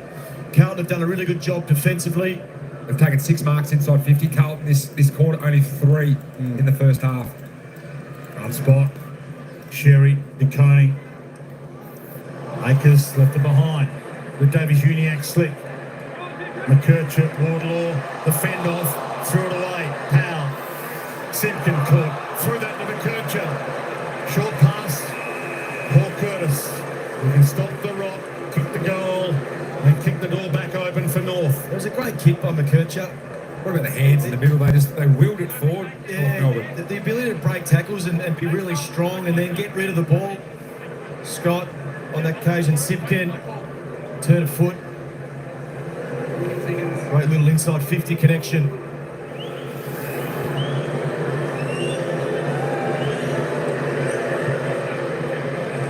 Looks pretty good off the boot. They got some kicker North. Breaks a run of 5 Carlton goals in a row. It was certainly against the play. Just see here the spread from stoppage. So you force a fumble, and then it's just the ability to get to the next contest and provide. He was tackling 3 and 4, taking them on. Look at that, just break the line and find a little lead up. It's a great skill to have as a midfielder. It's becoming a part of the modern midfielder's kit bag, is the ability to ride momentum around knowing that you're going to have a handball receiver there. So John Simpkin actually rides the tackle in knowing that McKercher's going to be there. That vision is what the modern midfielder has got in absolute spades, and he just did that perfectly then to then free up a 1v none going forward. You've got to do it quickly. They don't give you much time. Again, Ray Chamberlain throws it, so not a bounce. LDU pounced. Zerha under it, edged under it by Cowan, no free. That'd be a push, didn't it? Chera. It depends on who you ask. Crowd roaring. If you ask them, it's a Carlton ball. Stevens, Leah's bumped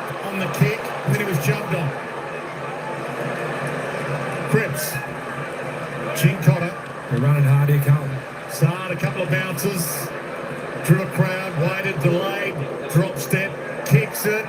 Curnow waiting in the back. Didn't get it, Lotlop didn't get it either. Crowd thought he should have got it. McDonald wide. Sherry. Yeah, it's good work rate by Tristan Sherry just to come over and provide the option. Wiedering and De Koning down the line here, so you can't kick it long. This is the one where you try and look for a little bit of risk if you're North Melbourne. All been shut off. Larky kicks to where he'd like to be. Zerha can't get the run at it. Comben got a little piece of it. De Koning got the biggest piece. And they get a piece of Wiedering. That's a win for North Melbourne there. De Koning was sitting down behind the ball. Comben had to really try and back up hard to get in that aerial contest. Sherry, De Koning, palm down to Luke Davies-Uniacke, who runs away from Rob Walsh with a little bit of arrogance, goes long, overheads, Zerha, this is his moment, hands it off, inside to his mate Larky. He got a little lucky, but gets the goal they needed. Well, he just needed to be clean in that situation. It wasn't a great handball, but he just needed to be What clean. about this? But this is... Just put the foot down. I reckon he had a little sneaky look and thought, I've got you. And that's once again, that's the ability to kick on your non-dominant foot going at full speed. This handball here wasn't a great handball, but just needed to be clean. He got a bit lucky, didn't he? The kick from Davies-Uniacke to go in deep really forced Cowan to make a decision. Curtis was the other one, and sitting behind Wiedering, you'd think that'd be... Wiedering would dominate that aerial contest, but he just brought the ball to ground, and then North had those first two plays. One of those plays was Cowan's man at the ground level then to create something. It's a good response. 20 possessions now for Luke Davies-Uniacke. Akers heading downstairs. Earning their wage today, the Carlton medical staff. Absolutely. From the ball up, there's a free kick found. So De Koning, different umpire, so it was a bounce this time, not thrown up by Ray. Down the spine towards Mackay, got up there. Couldn't mark it. Owies had a sneaky chance at it. Mackay that's down. Oh, he doesn't do it. Yeah, Harry does not look good, you're right. So they might have to stop play here. Yeah, surely. No, You'd be stopping play and allowing the doctors to come on. Well, he certainly should know, or his teammate should know. well, the doctor's downstairs with Akers. You'd think he'd come off for a check at least. Chincotta. TDK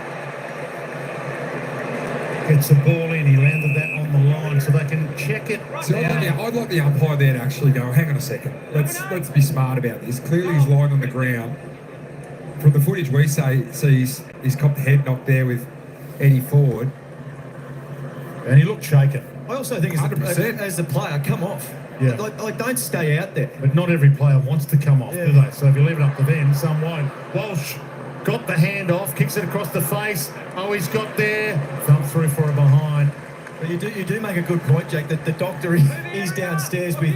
There is a second doctor as well, though, Akers. usually. So, but sometimes when you get a concussion, you're not thinking straight as well. We're obviously guessing that there's a head knock and a concussion involved there, but still no Carlton doctor out there to harry the case. If you didn't know, there's 3 minutes left in the quarter. The doctor's just come back up to the bench now, so I wouldn't be surprised if he has a look, but having a look at that, he should be getting to him pretty quickly. Cherry knocked it down to his own disadvantage, really, in the end. Hollands tries to squeeze a kick through traffic. Chincotta up against the boundary, keeps it alive to Curnow. One grab, not the second. Lowe wearing him like a glove. Comes back, Hewitt got it up. Cripps. Caught. Great tackle. Ball. It was desperate, wasn't it? This is such an important 3 minutes here for North Melbourne. It's had a good year, Aidan Court. Quite often taking the best forward of the opposition. Sheasel. Getting pretty good at these short kicks, barely 10 metres. Barely 10. Yeah. Some of them are 8, I reckon. Yep. Of course. Half the distance. Don't know, they're supposed to be 15. Short to McKercher. Who we took on Charlie's swallowed him. I don't know why he wanted to come back on his right. You all know that he's a left-footer. Charlie certainly wasn't going to get sold that candy.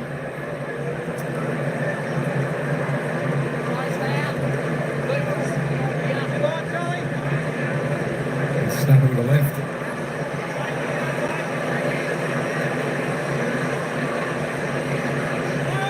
And a quiet first half. But Charles in charge again.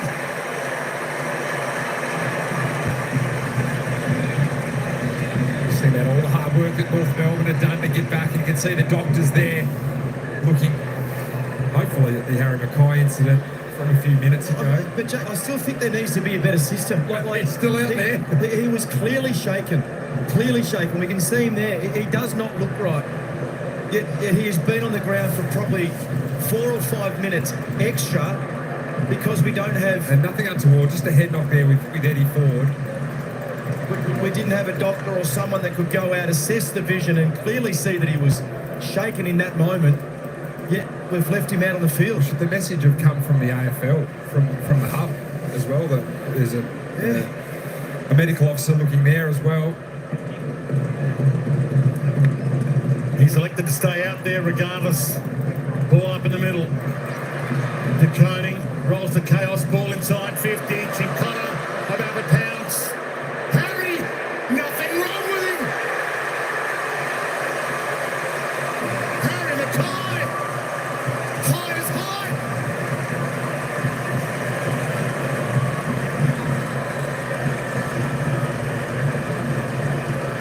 Yeah, the attack from Chincotta, I think there was the play that opened that up. There's a little tap in here as well. It got it going forward, just kept that momentum. They're just keeping the play count when it was, and Chincotta came from the centre bounce. And landed in Mackay's lap. It was on the right side for a left footer. It's just where North Melbourne have let themselves down, especially in this third quarter here, where they've found themselves in front at the start of this. The runner's just gone out to Harry Mackay to get him off. And he didn't want to budge. So that's... No, he's telling the runner I'm fine. And if that goal is an indicator, he's okay. Yeah, I don't think that would have been taken into account. No. Here he goes again. It's the Harry and Charlie show. Ball to the back, rolling ball. Taken through for a behind. 1 minute and 10 to negotiate for North for three-quarter time. North owned the second quarter of this contest. They were 6 points down at quarter time. They were 11 points up at half time. Carlton has owned this third. Wide ball. Lark here comes hard.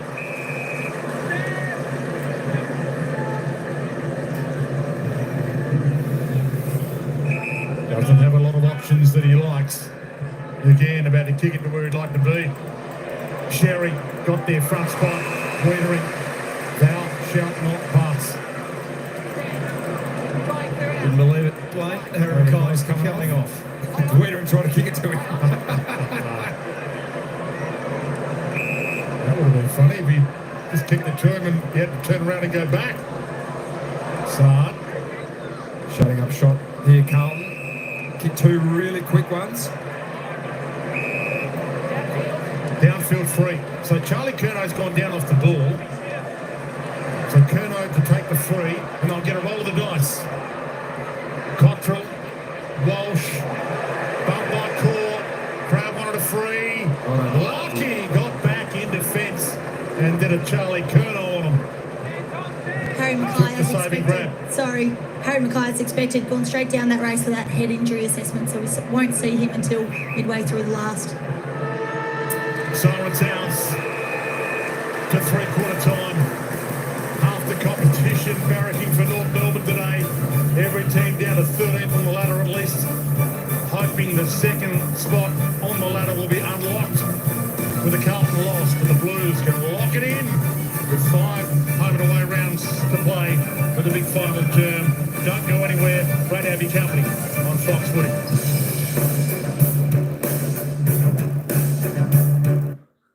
All right, folks, how was that? Another cracking quarter there. This time it was all the Blues. The Blues took control of that third quarter, kicking 7 goals, 5 to North Melbourne's 3 goals, 1. Blues started off strong. The Kangaroos, they eased the pressure off with a couple of goals, but then the Blues, well, they responded again. 17 points of difference here. And this game is up for grabs. This is anybody's game. It's an exciting game. It's a good game to watch. It's a good game to watch. And North Melbourne just need to get a little bit of that run back what they had. Carlton certainly lifted their pressure in that third quarter, which sees why they're on second on the ladder at the moment. Can North Melbourne, can the youngsters take it away from the Blue Baggers in this final quarter? We'll see if that is the case. Only 4 minutes away. Teddy, how you going, Squire? What's going on? Hopefully you're having a fantastic Sunday there. Ryan, thanks for popping in. Fazianina Official, thanks for coming in. Good to see you. Good to see you. Welcome in.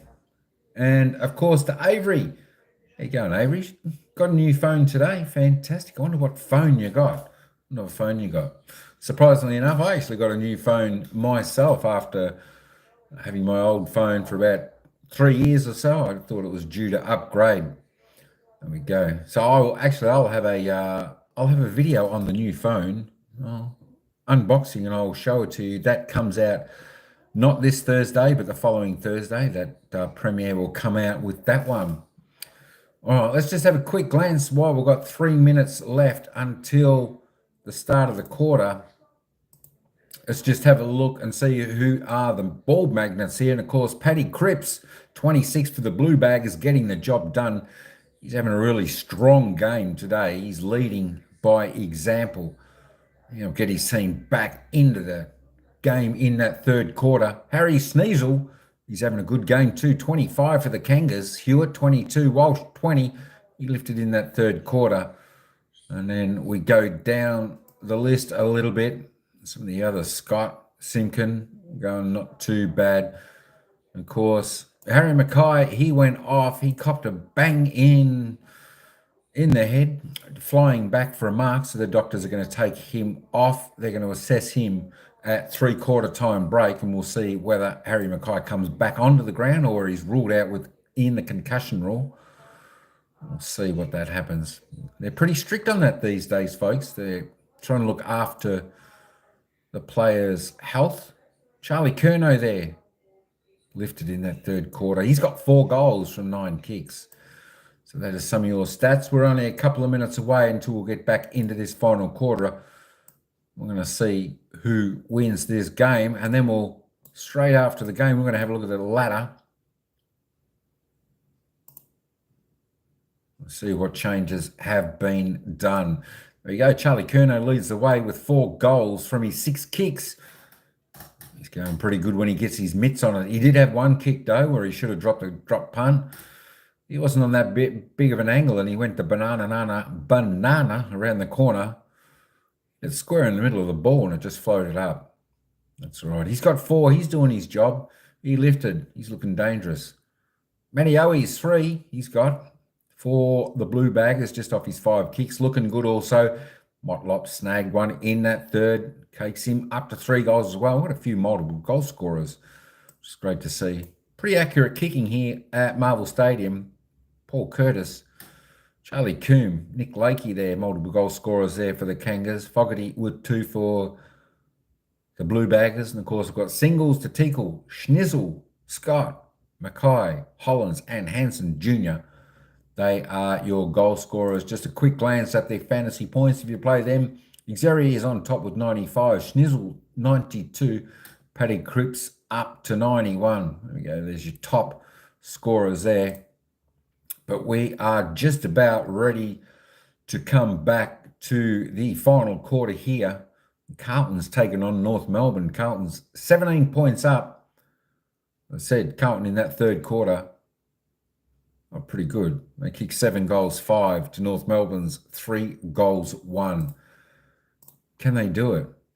Can the Warhorse of Carlton win, or can the new up-and-coming young side of North Melbourne take the reign off Carlton. All right, folks, we're going to head back to the ground now. Players are taking their positions, ready to bounce the ball. Let's get back to the commentators. Enjoy the game. Good luck, Carlton. Good luck, North Melbourne. Let's go. Don't factor in the fact that he's gone to kick a goal there to say he's all right. No, and Certainly not. But certainly they went out to him twice. He tried to shake them off. Well, it was the runner. The runner went out to him and said, no, I'm not coming off. No, that has to be the doctor. Yeah. So that will be the issue out of this game and the protocols and the stuff that was followed. But for mine and for Jack, it was far too long. So it looks like they've jumped with their sub as well. North Melbourne, Liam Shields on. And it might be Zach Fisher, the ex-Blue, who's off. Big last quarter coming up here. North held a 3-goal lead earlier in the game. Carlton hold a 3-goal lead now. High ball, Zerha, Saad. Curtis Hill. Good to see Harry Sheasel starting on the ground here at the start of this fourth quarter. 26 possessions so far for Harry. That's not going to be allowed, even though it's to the pocket. It's been marked by Coleman, who doesn't know. He doesn't even know He's yet. not going to be allowed to have his kick. Or maybe he did know. He's absolutely hung back to be this work.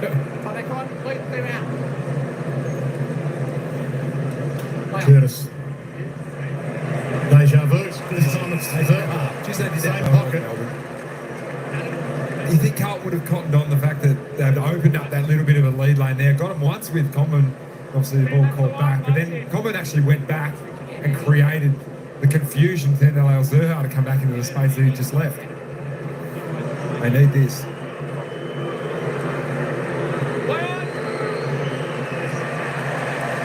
crowd let him know before he knew.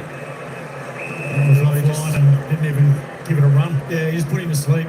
But I really like the response to Carlton. So they were challenged at half-time. And what we were going to see, it was really their leaders. It was Walsh, Cripps, Newman, Hewitt, around the ball. They got to work. +6 in clearances. They're 20 inside 50s, 15 shots. 12 shots. So really damaging. Kennedy wide. Cripps wanted to get it and go. Didn't fall him off the pack as he hoped it would. Get another ball up. Just 5 home-and-away rounds left tonight. Once this last 19 minutes elapses, the difference could be massive, not just for the Blues, but for the rest of the competition, hunting spots in the 8. What was that play for? Dangerous tackle. Another one for the raffle. DeConey Long. He's going to fly low. A good return from him. Yeah. Always look for their timing when you've missed so much footy. Injured his knee. It's been Geelong round 17 last year. Hasn't played since then. Had the Rico. Can't lose their run here, North Melbourne. They don't want to become a slow, stagnant offensive movement. They've got to be fast. Coleman comes up to make a fist of it. Durden got there with him. Wiedering crumbed it. Gave it to Kennedy. They've got the answers. Ollie Holland's back to half forward. Archer gets up. A little nudge.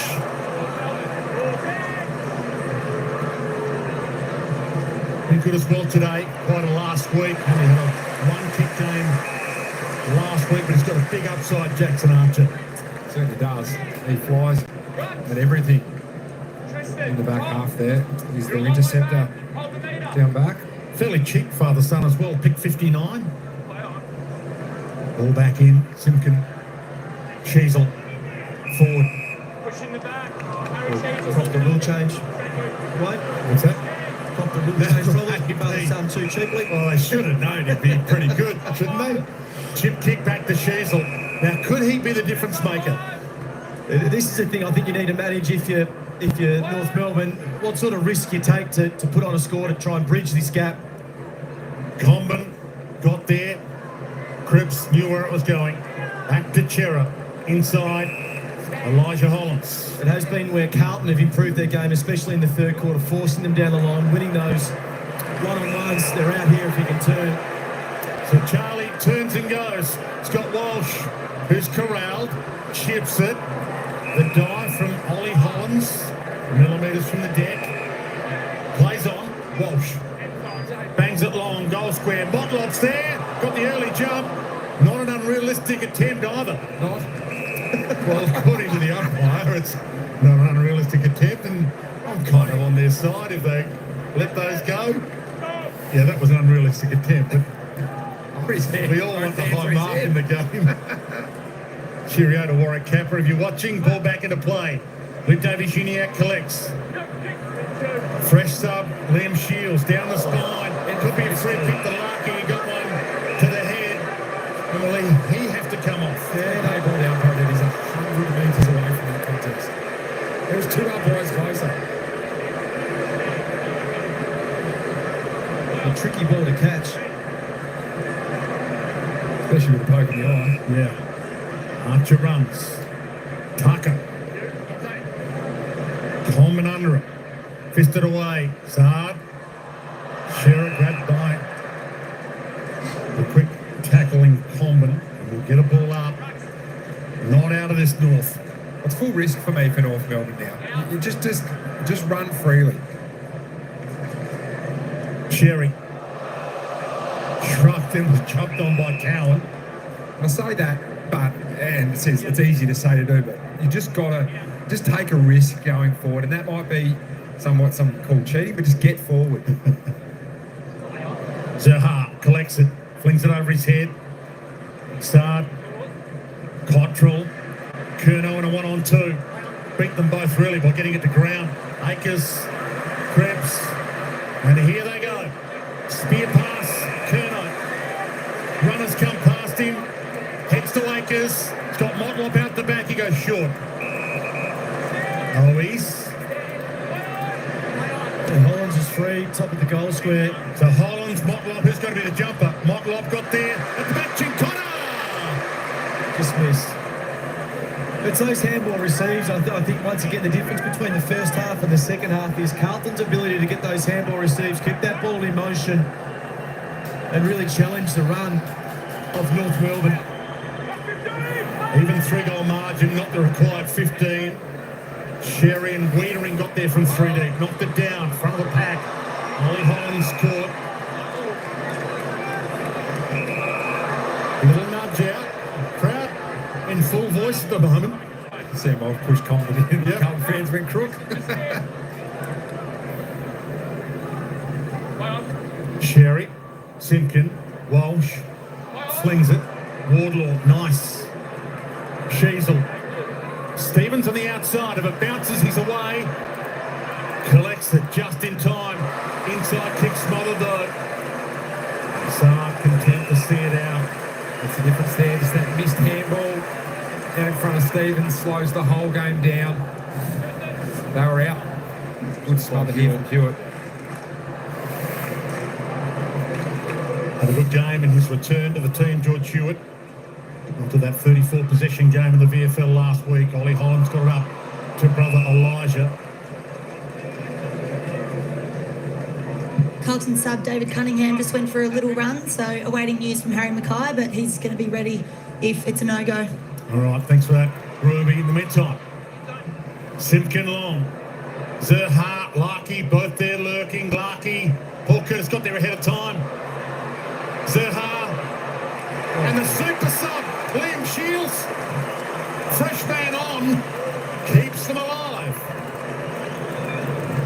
Well, he was the wing, Liam Shields, so he was in the corridor protecting. But I just love the desperation from Curtis to keep the ball alive and to put it back into a really dangerous position. That's the element of risk you talk about, is that you put it back into that position there, and Great potentially it's Carlton that get on it and maybe sweep it out the other side of the ground. But you've got to take risks like this to get him back involved. Zerha as well, just to be clean. There is a moment to be clean, and that was that moment for Cam Zerha to then give it up to Liam Shields. Had impact straight away as a sub. It shows how important clearances are as well. The tap from Sherry to send them on their way. Certainly looks like they're closer to making the sub. Carlton. Right, has been subbed out.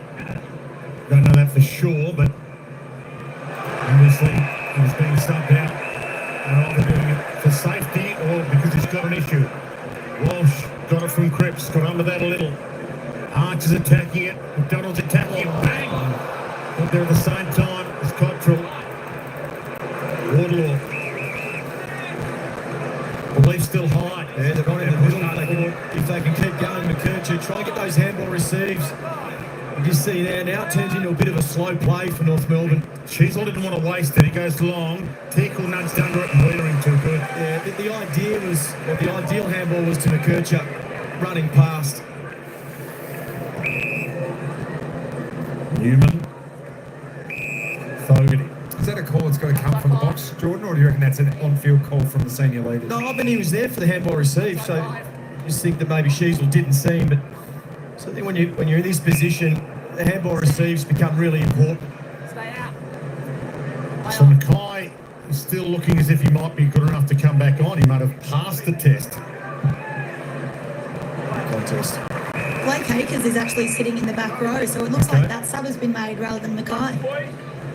That's a good news story. It means that if he doesn't have an issue, he'll be available for next week. Port Adelaide here at Marvel next week for the Blues. Maybe he was right all along. I'm fine. Stayed on, kicked the goal, let him know. Towed off the deck by Wardlaw. Into some space. Kennedy made the commitment. Time on their side now. 2-goal game. Shera, game 50 for the Blues. Kennedy. Over the head of Ollie Hawkins. Wasn't he was good enough to put out one paw.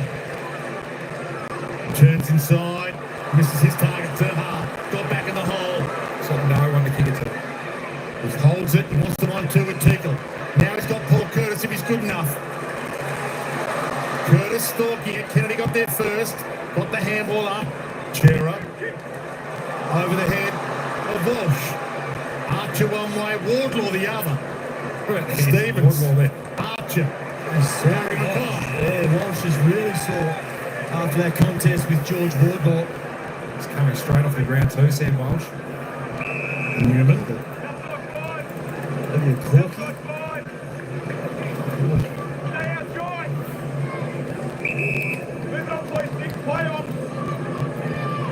Got a few that have been hurt today, the Blues.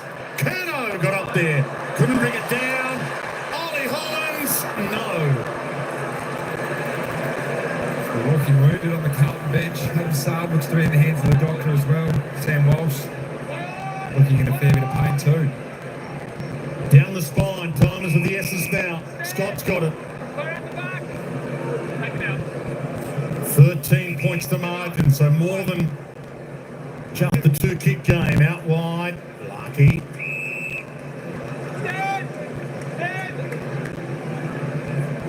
Scott.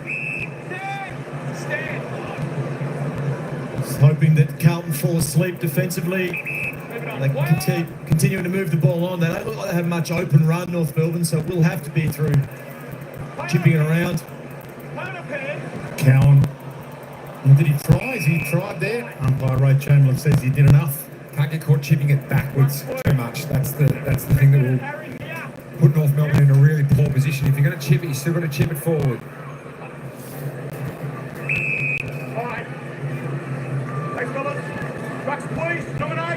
Alistair Clarkson knows this is not done yet. Cherry. Got the kick away. Zerha attacked it one way, grips the other. Blasted into a 2-on-2. Kerno edged under it. McKercher, the delivery man, gets it to Stevens in open space. He doesn't have a lot on. Needs to be good with his possession. Simpkin reached. Couldn't trap it. Tucker holds it in. Ball up. It'd be filthy if you're Simpkin. Spread really hard to the open side, create an option. The ball just sits up a little bit. Durden's in trouble as well for Carlton behind the ball. Play on. Cripps still doing the ruck work now. It's a pinch hitter. Stevens waits for hard contact and got it.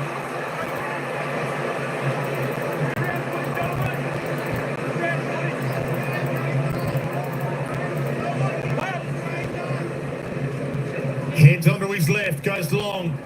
Tickle, Larky, both there. Simpkin attacked it hard. Quick flying goal. Harry Sheasel again. Bit of Sheasel magic.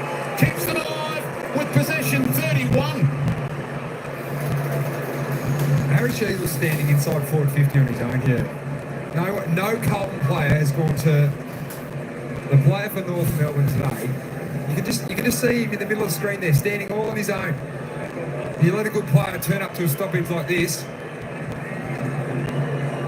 He's had 31 and he's got no one standing near him at a forward contest. I think that was the question at three-quarter time, wasn't it, Jack? He'd had 17, 18 at half-time. He was certainly the most dominant player on the ground. But that's the smarts. That's the ability to read the ball and Element of risk as well. yeah, but playing as a forward and just being in a position where you can handle. We just see there's a few on the Carlton bench right now who are a bit sore and sorry. He's not done yet, Harry. Neither's George.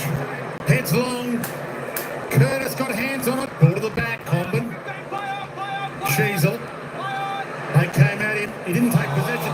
Kennedy did. Run down tackle. Curtis. Not rewarded.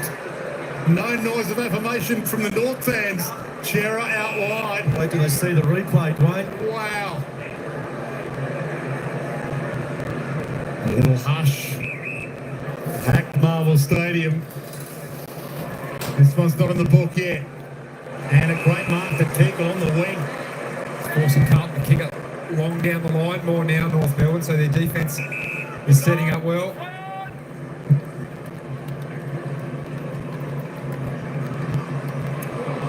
Common got there way late, but he chopped an arm, so it's a concrete ball.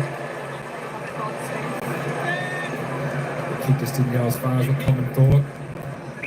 Kennedy. This is the challenge for Carlton, I think. A side can sense if you're North Melbourne, a side that wants to chip it around and not really take risks. Mackay came hard, good hands. Well presented. Turns and goes. Just trying to keep the ball in motion if you're Carlton, keep taking it forward. Chincotta wide, he's got Charlie. See there, just needs to take his time, go back, have a set shot. It's a good separation off Griffin Logue, who's been okay today. Charlie, as we know, can tear a game apart in 5 minutes, which he has done. The 11 disposals and 4 goals, which came, a couple of those came in relatively quick succession. Kicked 3 goals, 7 last week. He's got 4 straight today. In he skips. Bends it back across the face.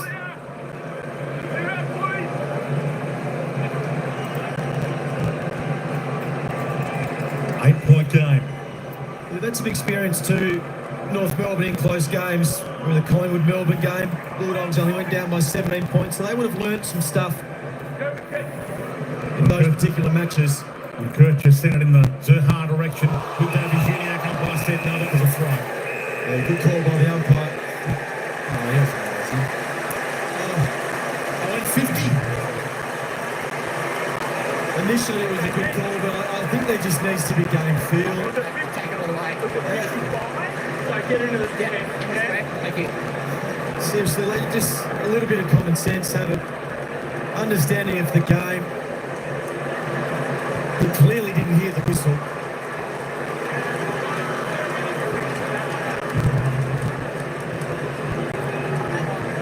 Sure, the North players still arguing the point, or at least pleading their case, but they might be changing their minds now. They have struggled to get it from kick-outs today, North Melbourne. For some breathing space, Sard for the top of the square.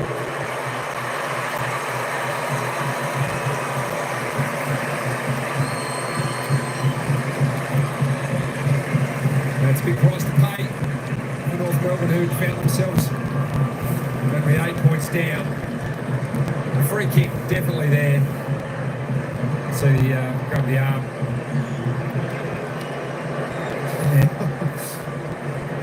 It's a harsh penalty to pay, isn't it? 50 metres. Travelled 20 metres. See those Uniac saying there he can't hear. The little things in our game that can become big things, and that might be a big thing in the context of not just this game, but the final competition of the AFL ladder. Be efficiency for the Carlton.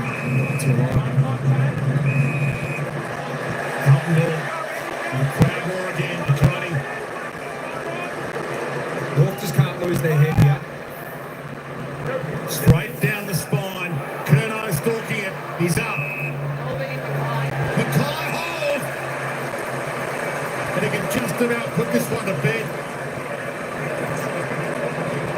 Just going quick out of the centre bounce. Put the defence under some real pressure. Back 2 metres. Try, keep going back 2 metres. 2 in a row if Harry Mackay can settle this one.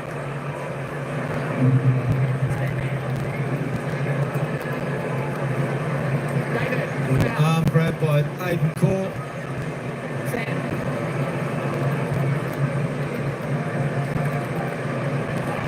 For a 20-point margin. North now need a marvel. Miracle. They've got 7 minutes to do it. And the Blues are 7 minutes away from second spot on the ladder. It's not one of these sort of 5-minute lapses, unfortunately, for North Melbourne. They've had a few of them in this second half. None in that first half where Carlton have been able to kick multiple goals and kick multiple goals quick as well.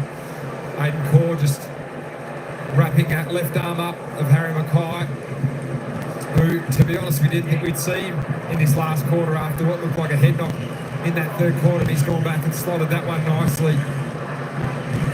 4 goals from centre bounce, Carlton.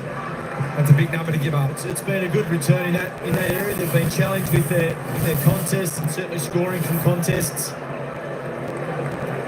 And there's the ladder. Brisbane has won today. Carlton will jump above them. DeConing jumped above them and hit the deck. Have they got a miracle in them, North? And maybe they're owed one by the footy gods. Stevens takes the mark to keep them alive. Can he get a mark inside 50? Paul Curtis jumped, it's hit the deck, and the mark's been paid. So I don't know about the first bite of the Cowan. So Cowan holds it up, heads wide. It'll be interesting to see what Carlton do here with the ball. Do they go into full sort of shutdown mode, or do they continue to play that aggressive, still want to score type mentality? Cottrell back to Harry Mackay, Core right with him. Both got a piece of it. Sheasel has fought the fight. The LDU likewise. Tucker inside to Powell. Still some belief for North. Simpkin. This looks like a good move. He's got a couple of options long. Sends it in the Zohar direction. Got up there, couldn't mark it. Chera tags it over. Forward. And he missed it. You can't miss those. Not when you're trying to mount a comeback. And he's seen some hard times, Eddie Ford. 36 games for 3 wins, Eddie Ford. That could have kicked the door back open. Yeah. Pat on the shoulder there. He'll never get an easier shot in his career, Eddie Ford. Long launch. Lowe got up, almost a second grab, and then he is grabbed. Blues 5.5 minutes away from getting a win to stop their 2-run loss. Lost their last 2 games against the Giants and the Bulldogs. Back into play. Still time enough for something crazy. 5.5 minutes left. McKercher, strong tackle on Cunningham. Ball. Now will they play onto advantage? They played onto disadvantage. Forward. Couldn't collect it. Saar does. Gave the handball out. Curnow gets up. Logue almost marked it. Scott crumbed it. Sheasel. Powell. Tucker spent that before he earned it. Kicked it off the deck. Chera takes possession. Good work. Cottrell out wide. But Ollie Hollins, who's got Mackay over the top if he wants it. Or Curnow short. Who does he want? Mackay. No, Curnow. Oh, Charlie took a half netball step there. Not caught the play on. Great work rate from Ollie Hollins. I think he's worked really hard tonight. Sniffed the turnover there. Yeah, broke the lines, but provided options forward of the ball. He was the one sort of ripped that one through the middle as well, created some proactive ball movement for Carlton.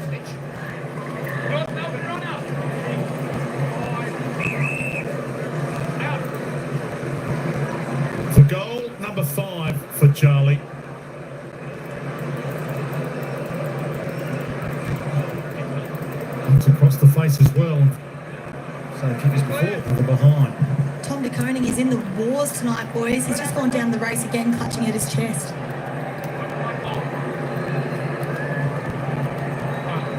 Okay, maybe late contact. Scott Common got up there. Did that go out? It did.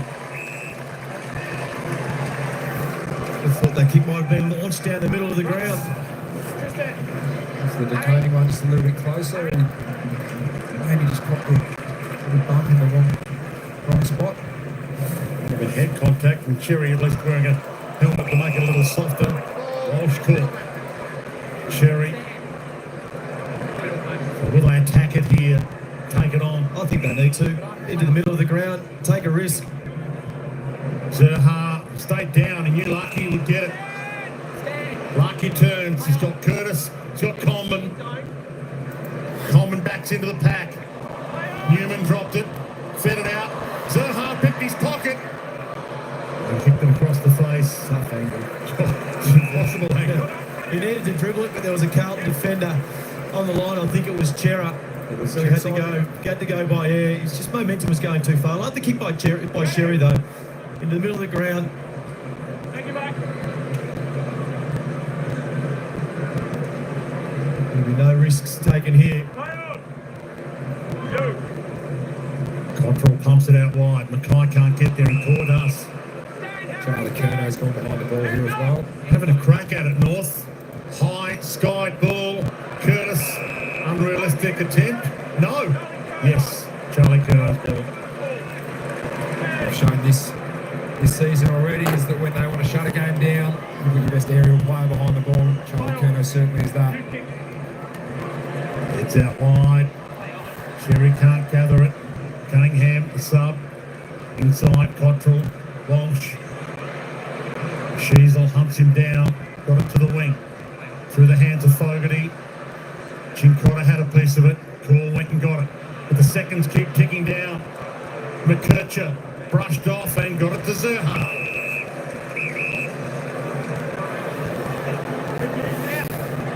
Switch, Roch. They made it. So you got the distance. Last one he just pulled to the left.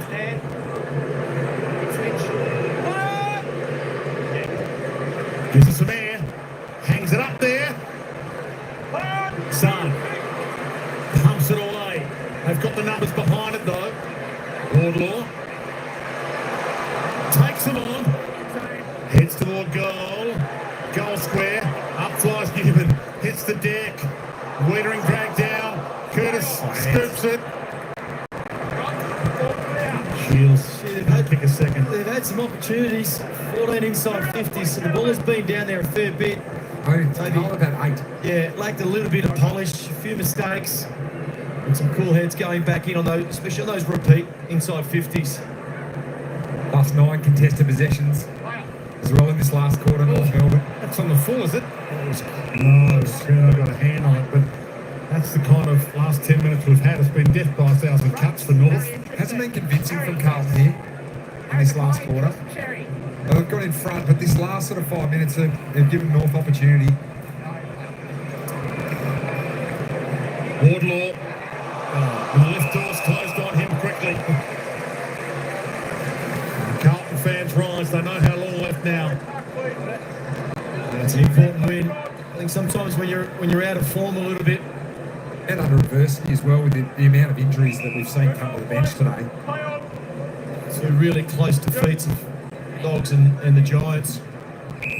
High contact, Archer. Sherry took the mark, but Archer. That makes no sense, does Okay, it? no. You pay a free kick, you pay the free kick. Defaulted to the guy who's taken the mark. He probably didn't need to call the free. 30 centimetre advantage. Sends it long. Kerno.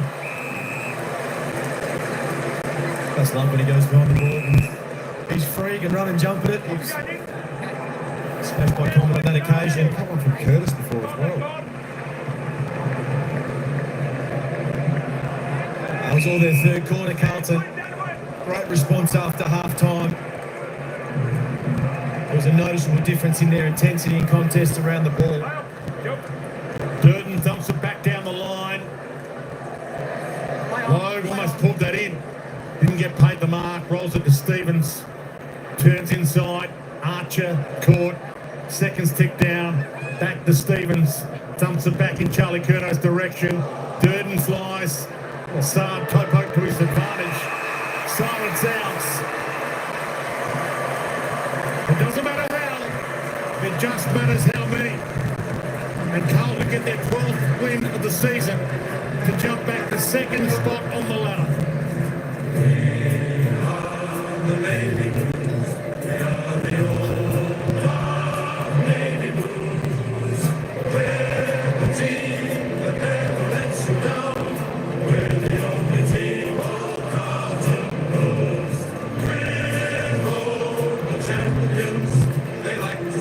I think you're right, Dwayne. It doesn't matter how. These wins are so important, especially coming off two close defeats. And it's a response after half-time, I think, that would please Michael Voss. They were beaten up in the first quarter. North Melbourne, their intensity around the ball was first class. They managed the game in the last term, although it was under some heavy pressure with North Melbourne going inside 40-50, giving themselves opportunities. As we head down to Sarah Jones. Harry, you are back in the winner's circle, an emphatic win. They really threw everything at you. What swung the momentum in your favour? Yeah, they've been playing some really good footy North, and you knew it was going to be a really tough day. I thought getting back to 18 in that third quarter, pressure, all the little things that built our game were really strong, and yeah, we knew that had some moments, but really proud of the group. It was a tough win. What was Vossi's message at halftime? Because it was noticeable the physical presence the group brought after halftime. It was actually re-establishing that we've actually been doing some pretty good work. We knew it was going to be an arm wrestle, and we won that. So kind of telling us that we're actually in a really good fight. We know if we keep doing that way, we'll get at the top of them. We did.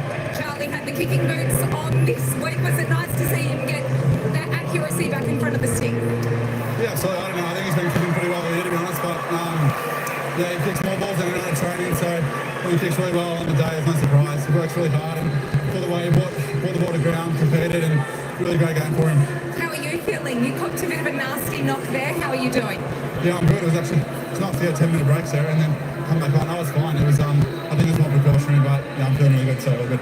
Does it rattle you a bit though when you do cop a knock? It takes a couple of seconds to get your bearings again. Yeah, it's not uncommon to get a few knocks looking at your shoulders and back of your head, but yeah, I was fine straight away. I kicked the goal, so I don't reckon I'd kick it off. I wasn't feeling great.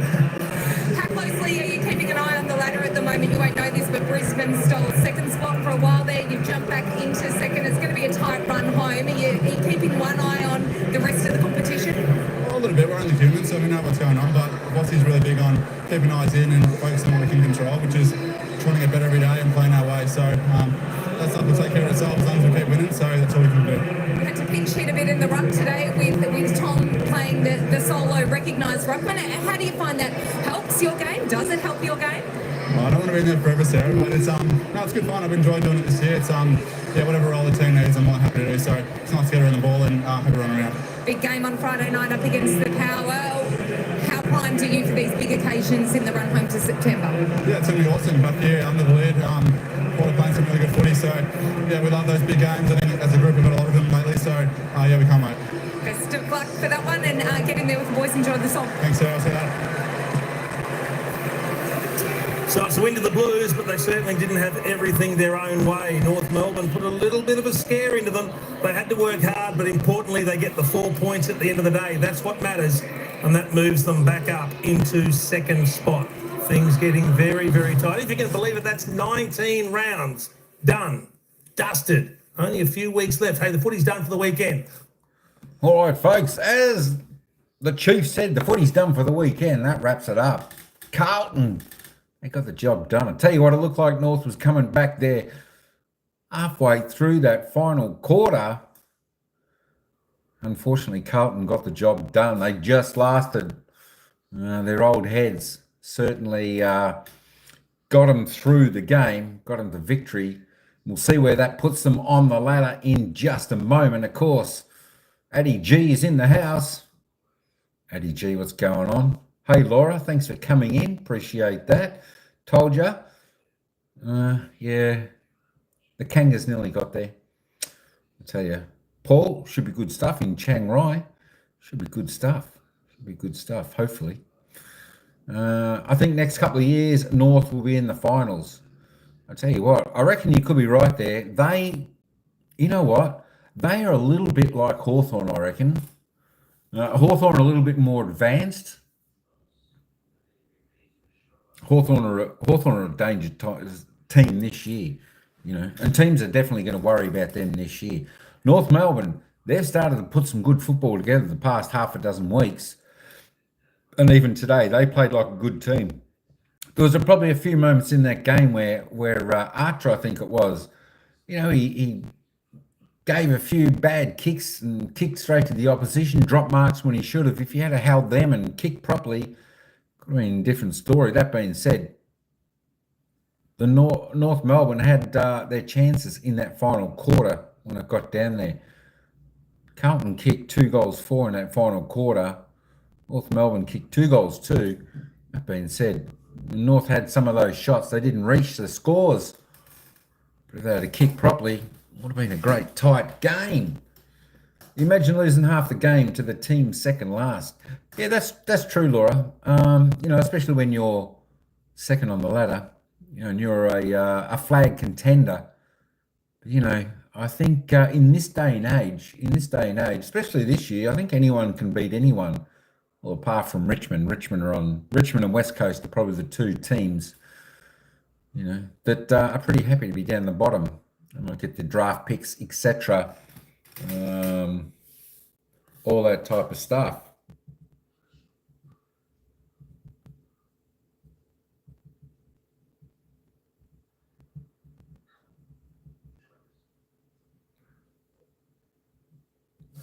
But it was a good game. Tigers will win next week. Who are they playing? Are they playing Collingwood next week? I haven't had a look at the draw next week to see who's playing who. That's a possibility. I tell you what, she was a close game, 19 points in it. Let's just have a little bit of a look at the disposal getters. Harry Sneasel. Tell you what, he's a good player, isn't he? He's a good player, Harry Sneasel, for the Kangaroos. He's their gun. Him and there's another player there, Wardle, I think it is. Wardle here, George Wardle. I think that's him for the Kangaroos. They are the two guns there, North Melbourne. They're going to be leading the team the next few years. And you know what? You could be right, Paul. I think we will be seeing North Melbourne into the finals in the next few years. I really think you're onto something there.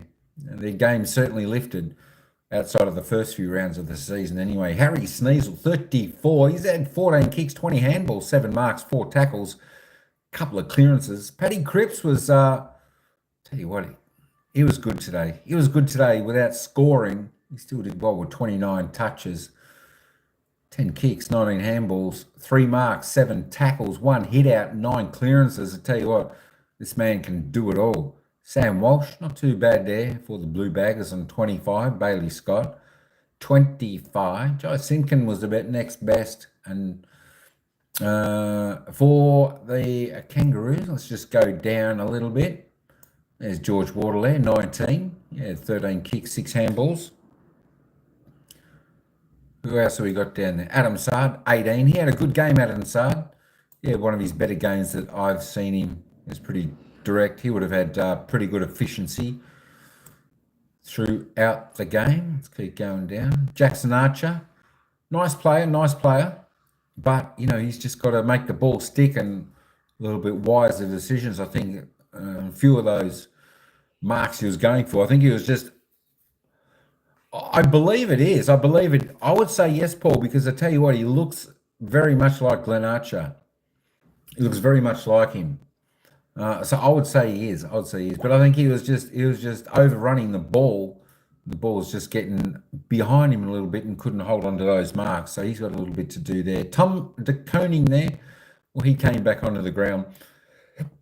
He had his 15 touches, 19 hitouts. Charlie Curnow was pretty good in that second half. He kicked 4 goals.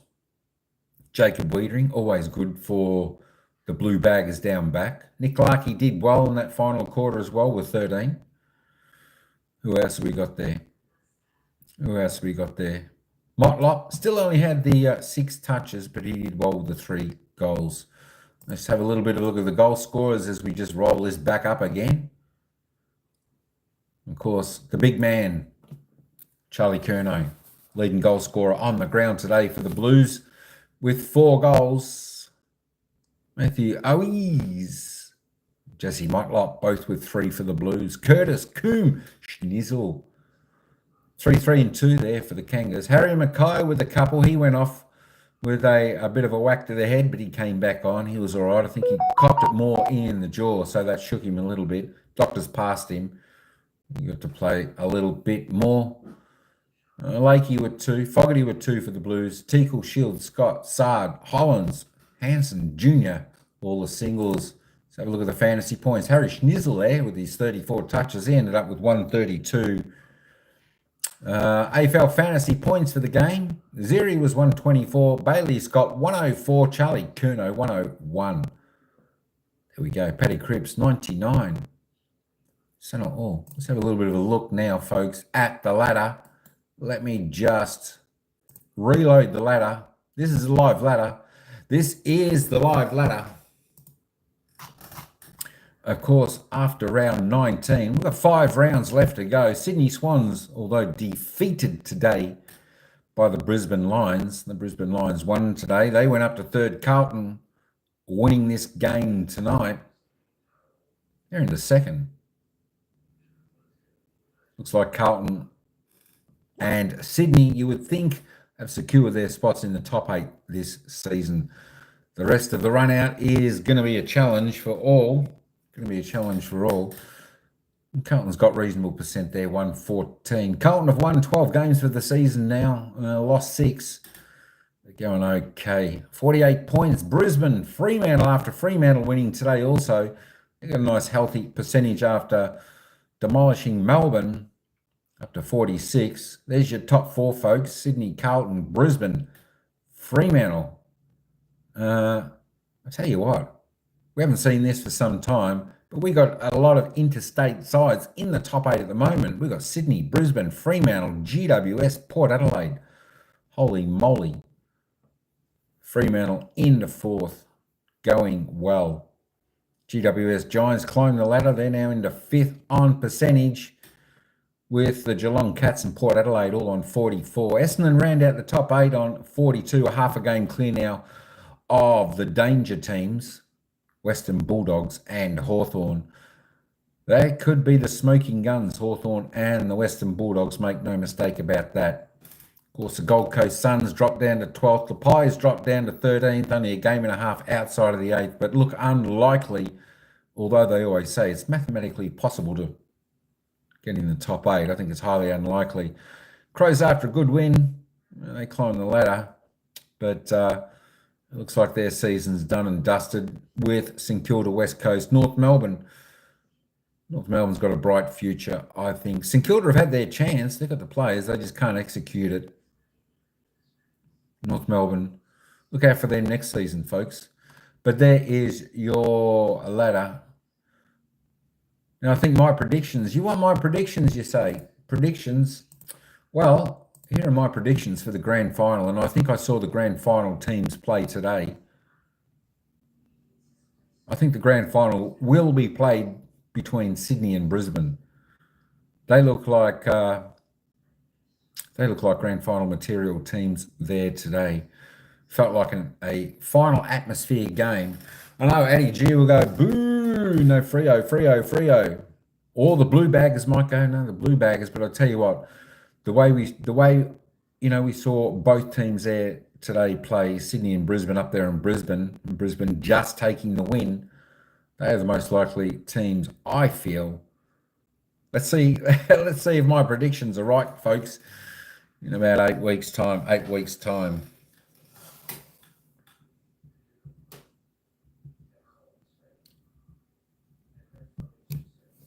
All right, so we had the poll voting today. That was 29 votes. We had 72% go for Carlton, 27% went for North Melbourne.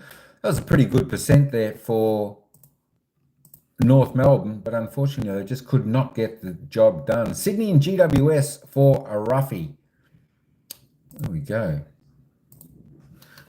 go. Oh, hang on a minute. Let me just turn this around. There we go. Let me just turn that around for a moment. I'll say thanks everyone for coming in.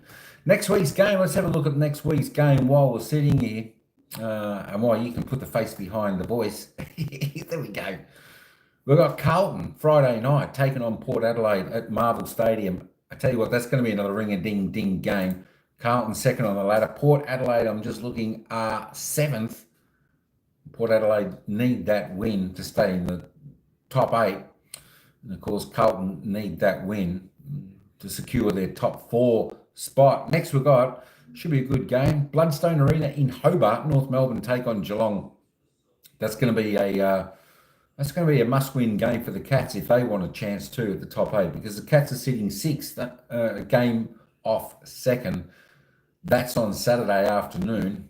Saturday late afternoon, we've got Gold Coast Suns versus the Brisbane Lions. Now this will be a ring-a-ding game. This is at People's First Stadium in the Gold Coast. Now we know how good the Gold Coast are when they play at home. Sydney and GWS for a roughie. What, to play in the grand final? For those two to play in the grand final, match of the round, Pies versus Tigers. I tell you, it could be. It could be. Tell you what, you wouldn't want to lose that game. That being said, Richmond played pretty good footy today.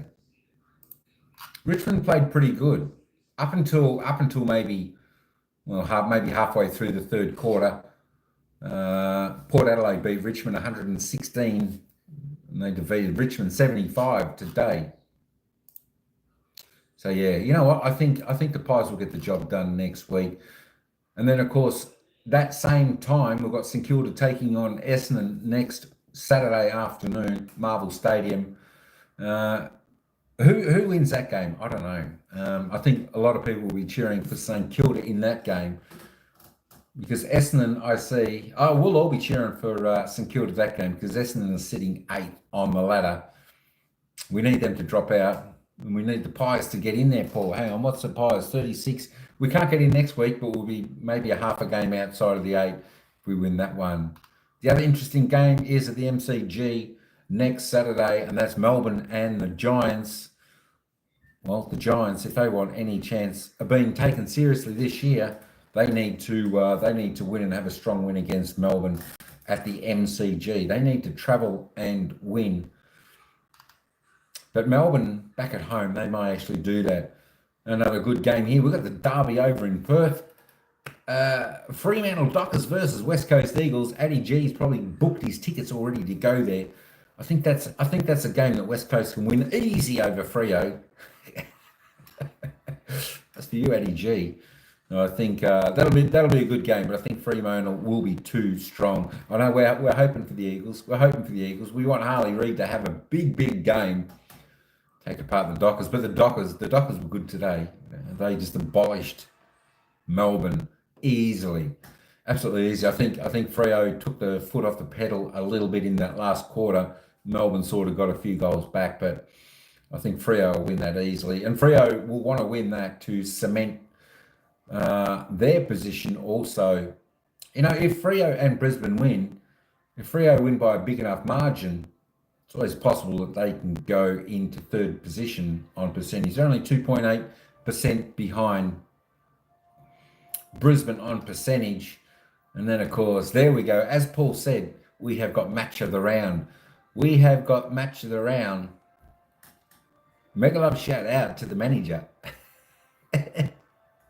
We've got the match of the round, Paul. That's Collingwood taking on the Richmond Tigers at the MCG on Sunday. That's a 1:10 game here in the afternoon. That's a nice early game. So we'll definitely be covering that. I think we'll definitely cover that.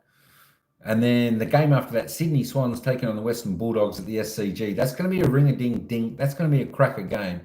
I think we'll finally see, although the Western Bulldogs are bringing it to the rest of the team and they're playing really well, I think the Sydney Swans will come to the fore and show their class in that game at the SCG. And of course, we'll cover the Collingwood game, and we'll cover also the Adelaide Crows and the Hawthorn game. That is going to be one fascinating game at Adelaide Oval, where, you know what, I truly don't know who's going to win that game. Adelaide's form's been pretty good. Hawthorn are flying. So that's going to be an interesting round next week. There we go. Early predictions for the next week's game. Let's see if I get it right when we watch this back. I'll pick Carlton over Port Adelaide. I'll go for North Melbourne over Geelong because it's down at Hobart. We'll go for the Gold Coast Suns. No, Brisbane. Actually, you know what? As good as the Gold Coast Suns are, I think I might actually tip Brisbane against the Gold Coast Suns because Brisbane were really good today. St Kilda versus Essendon. Let's go St Kilda because we want Essendon to lose. Melbourne versus the Giants. I think Melbourne might turn their form around and get that one done at home. This is GWS Giants. I don't know whether they're that good at travelling. Fremantle Dockers versus West Coast. I think Fremantle will win that one and win that one comfortably. Collingwood versus Richmond. I think this will be just a bit of a training drill for the Magpies. They'll win that, and I think they'll win that by maybe 40 to 60 points there. I don't think Richmond want to win anymore for the end of the season. I think they want to finish on the bottom for their draft picks and all that. So it's a great time to play Richmond, and it's the only easy game that Collingwood have got left to play this season. Of course, Sydney against Bulldogs. We'll be tipping the Swans in that game. I think they'll show a masterclass why they're on top of the ladder. League ladders and the premiership favourites. Adelaide and Hawthorn. I think we'll go for Hawthorn in that game because they have got more to play for, sitting in 11th spot. Only, where are they? Hawthorn, only 2 points, half a game outside of the top 8. All right, folks, I will turn this camera back around just for the latecomers, just so they can see. The there's Paul Tips, Carlton, Geelong, Brisbane, Essendon, GWS, Freo, Pies, Sydney, Adelaide. We've got 1, 2, 3, 4, 5. We got 5 the same. There we go. We got 5 the same. I think it's just North Geelong. I think North can. You know what? Geelong will probably win, but I think North can give them a big chance. It'd be good to see North Melbourne beat a good side like Geelong. Just down at Hobart, where I think North Melbourne might play a few more games. Could be interesting. There we go. It's going to be an interesting round. It's heating up, folks, with only 5 rounds to go with the AFL home and away season. And then we're into the finals action, which should be a cracker. We're looking forward to that. But there we go. I did say the poll. We had 29 votes. 72% went for Carlton, and of course, 27% went for North Melbourne. Paul, I don't know where that 1% goes. It's always 1% off the 100. So maybe this is like a 72 point something. I don't know. It's always 1% missing. How's that possible? I don't know. But there we go. I'm going to thank everyone for coming in. Of course, Arlo Minatello, how you going? What's going on? How was your day? Now, Arlo, I'm trying to remember. Are you Brisbane or Geelong? You're Brisbane. I'm pretty sure you're Brisbane because you said, can you do a Brisbane game for me? I think that was a few weeks ago. But I did the Brisbane game today, and they got up and won by a couple of points over Sydney. It's good stuff. Okay, until next time, cheers, everybody. All right. Good stuff. Thanks, everyone, for coming in. Thanks, Paul. Thanks, Arlo. Let me just run a few more of these. Thanks, Laura, told you. Eddie G, who's a happy man. Happy Freo. Yeah, Brisbane, that's right. I thought so. That's the one. And everyone else, of course, the manager was in there. To the manager. Taddy, thanks, Taddy, for coming in earlier. We had Fazi coming in earlier. Yeah, we had a few people in there earlier. That was good stuff. Avery was also in there. Chris, hope you're enjoying KO. Chris, watching the footy there. You went to the game today. Wow, that would have been incredible. I tell you what, when we're doing that game here today, when I was watching it, it looked like the atmosphere was just electric. It felt like a finals game. Is that how it felt like? It would have been incredible. I can't remember like the atmosphere when I watched the game in Brisbane being like that. You know, I mean, it was a close game, you know, back and forth, back and forth. Well, lucky to catch a great game like that. Yeah, that would have been awesome. Lucky, lucky. Of course, we had Annie in here before and Logan and everybody else. All right, folks, I am going to, I will stop talking. There we go. I just want to come and say hello. And thank everyone for coming in for the games Friday night, Saturday, and of course Sunday today. And we'll be back next Friday night with the kickoff round, which will be Carlton and Port Adelaide.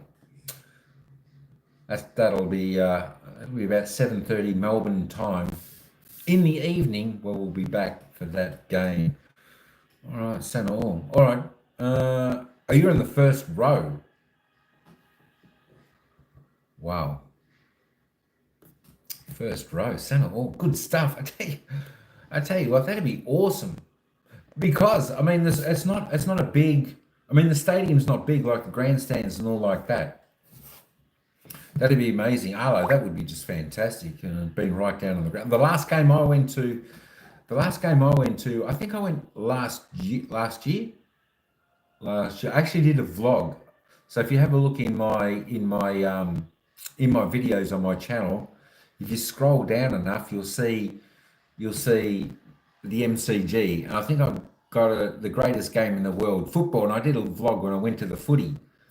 So there you go. If you want to have a look at the MCG and how it was there, you can have a look at that vlog. That's down in my channel, that one. So that's brilliant, brilliant. I'm glad I have to go. Sorry, no. Sorry. Thanks, Arlo, for dropping back in and saying hello. Well done on the Brisbane Lions today. I'm glad you were there to celebrate in such a fantastic victory and a great moment for all the Brisbaneites up there. All right, folks, I will turn the camera around just for the few latecomers, and they can check on the scores and see what the end result is, and then I can stop talking. All right, folks, thanks a lot. Love you all, and we'll see you next Friday night. I'll turn this back around. Bye. See ya.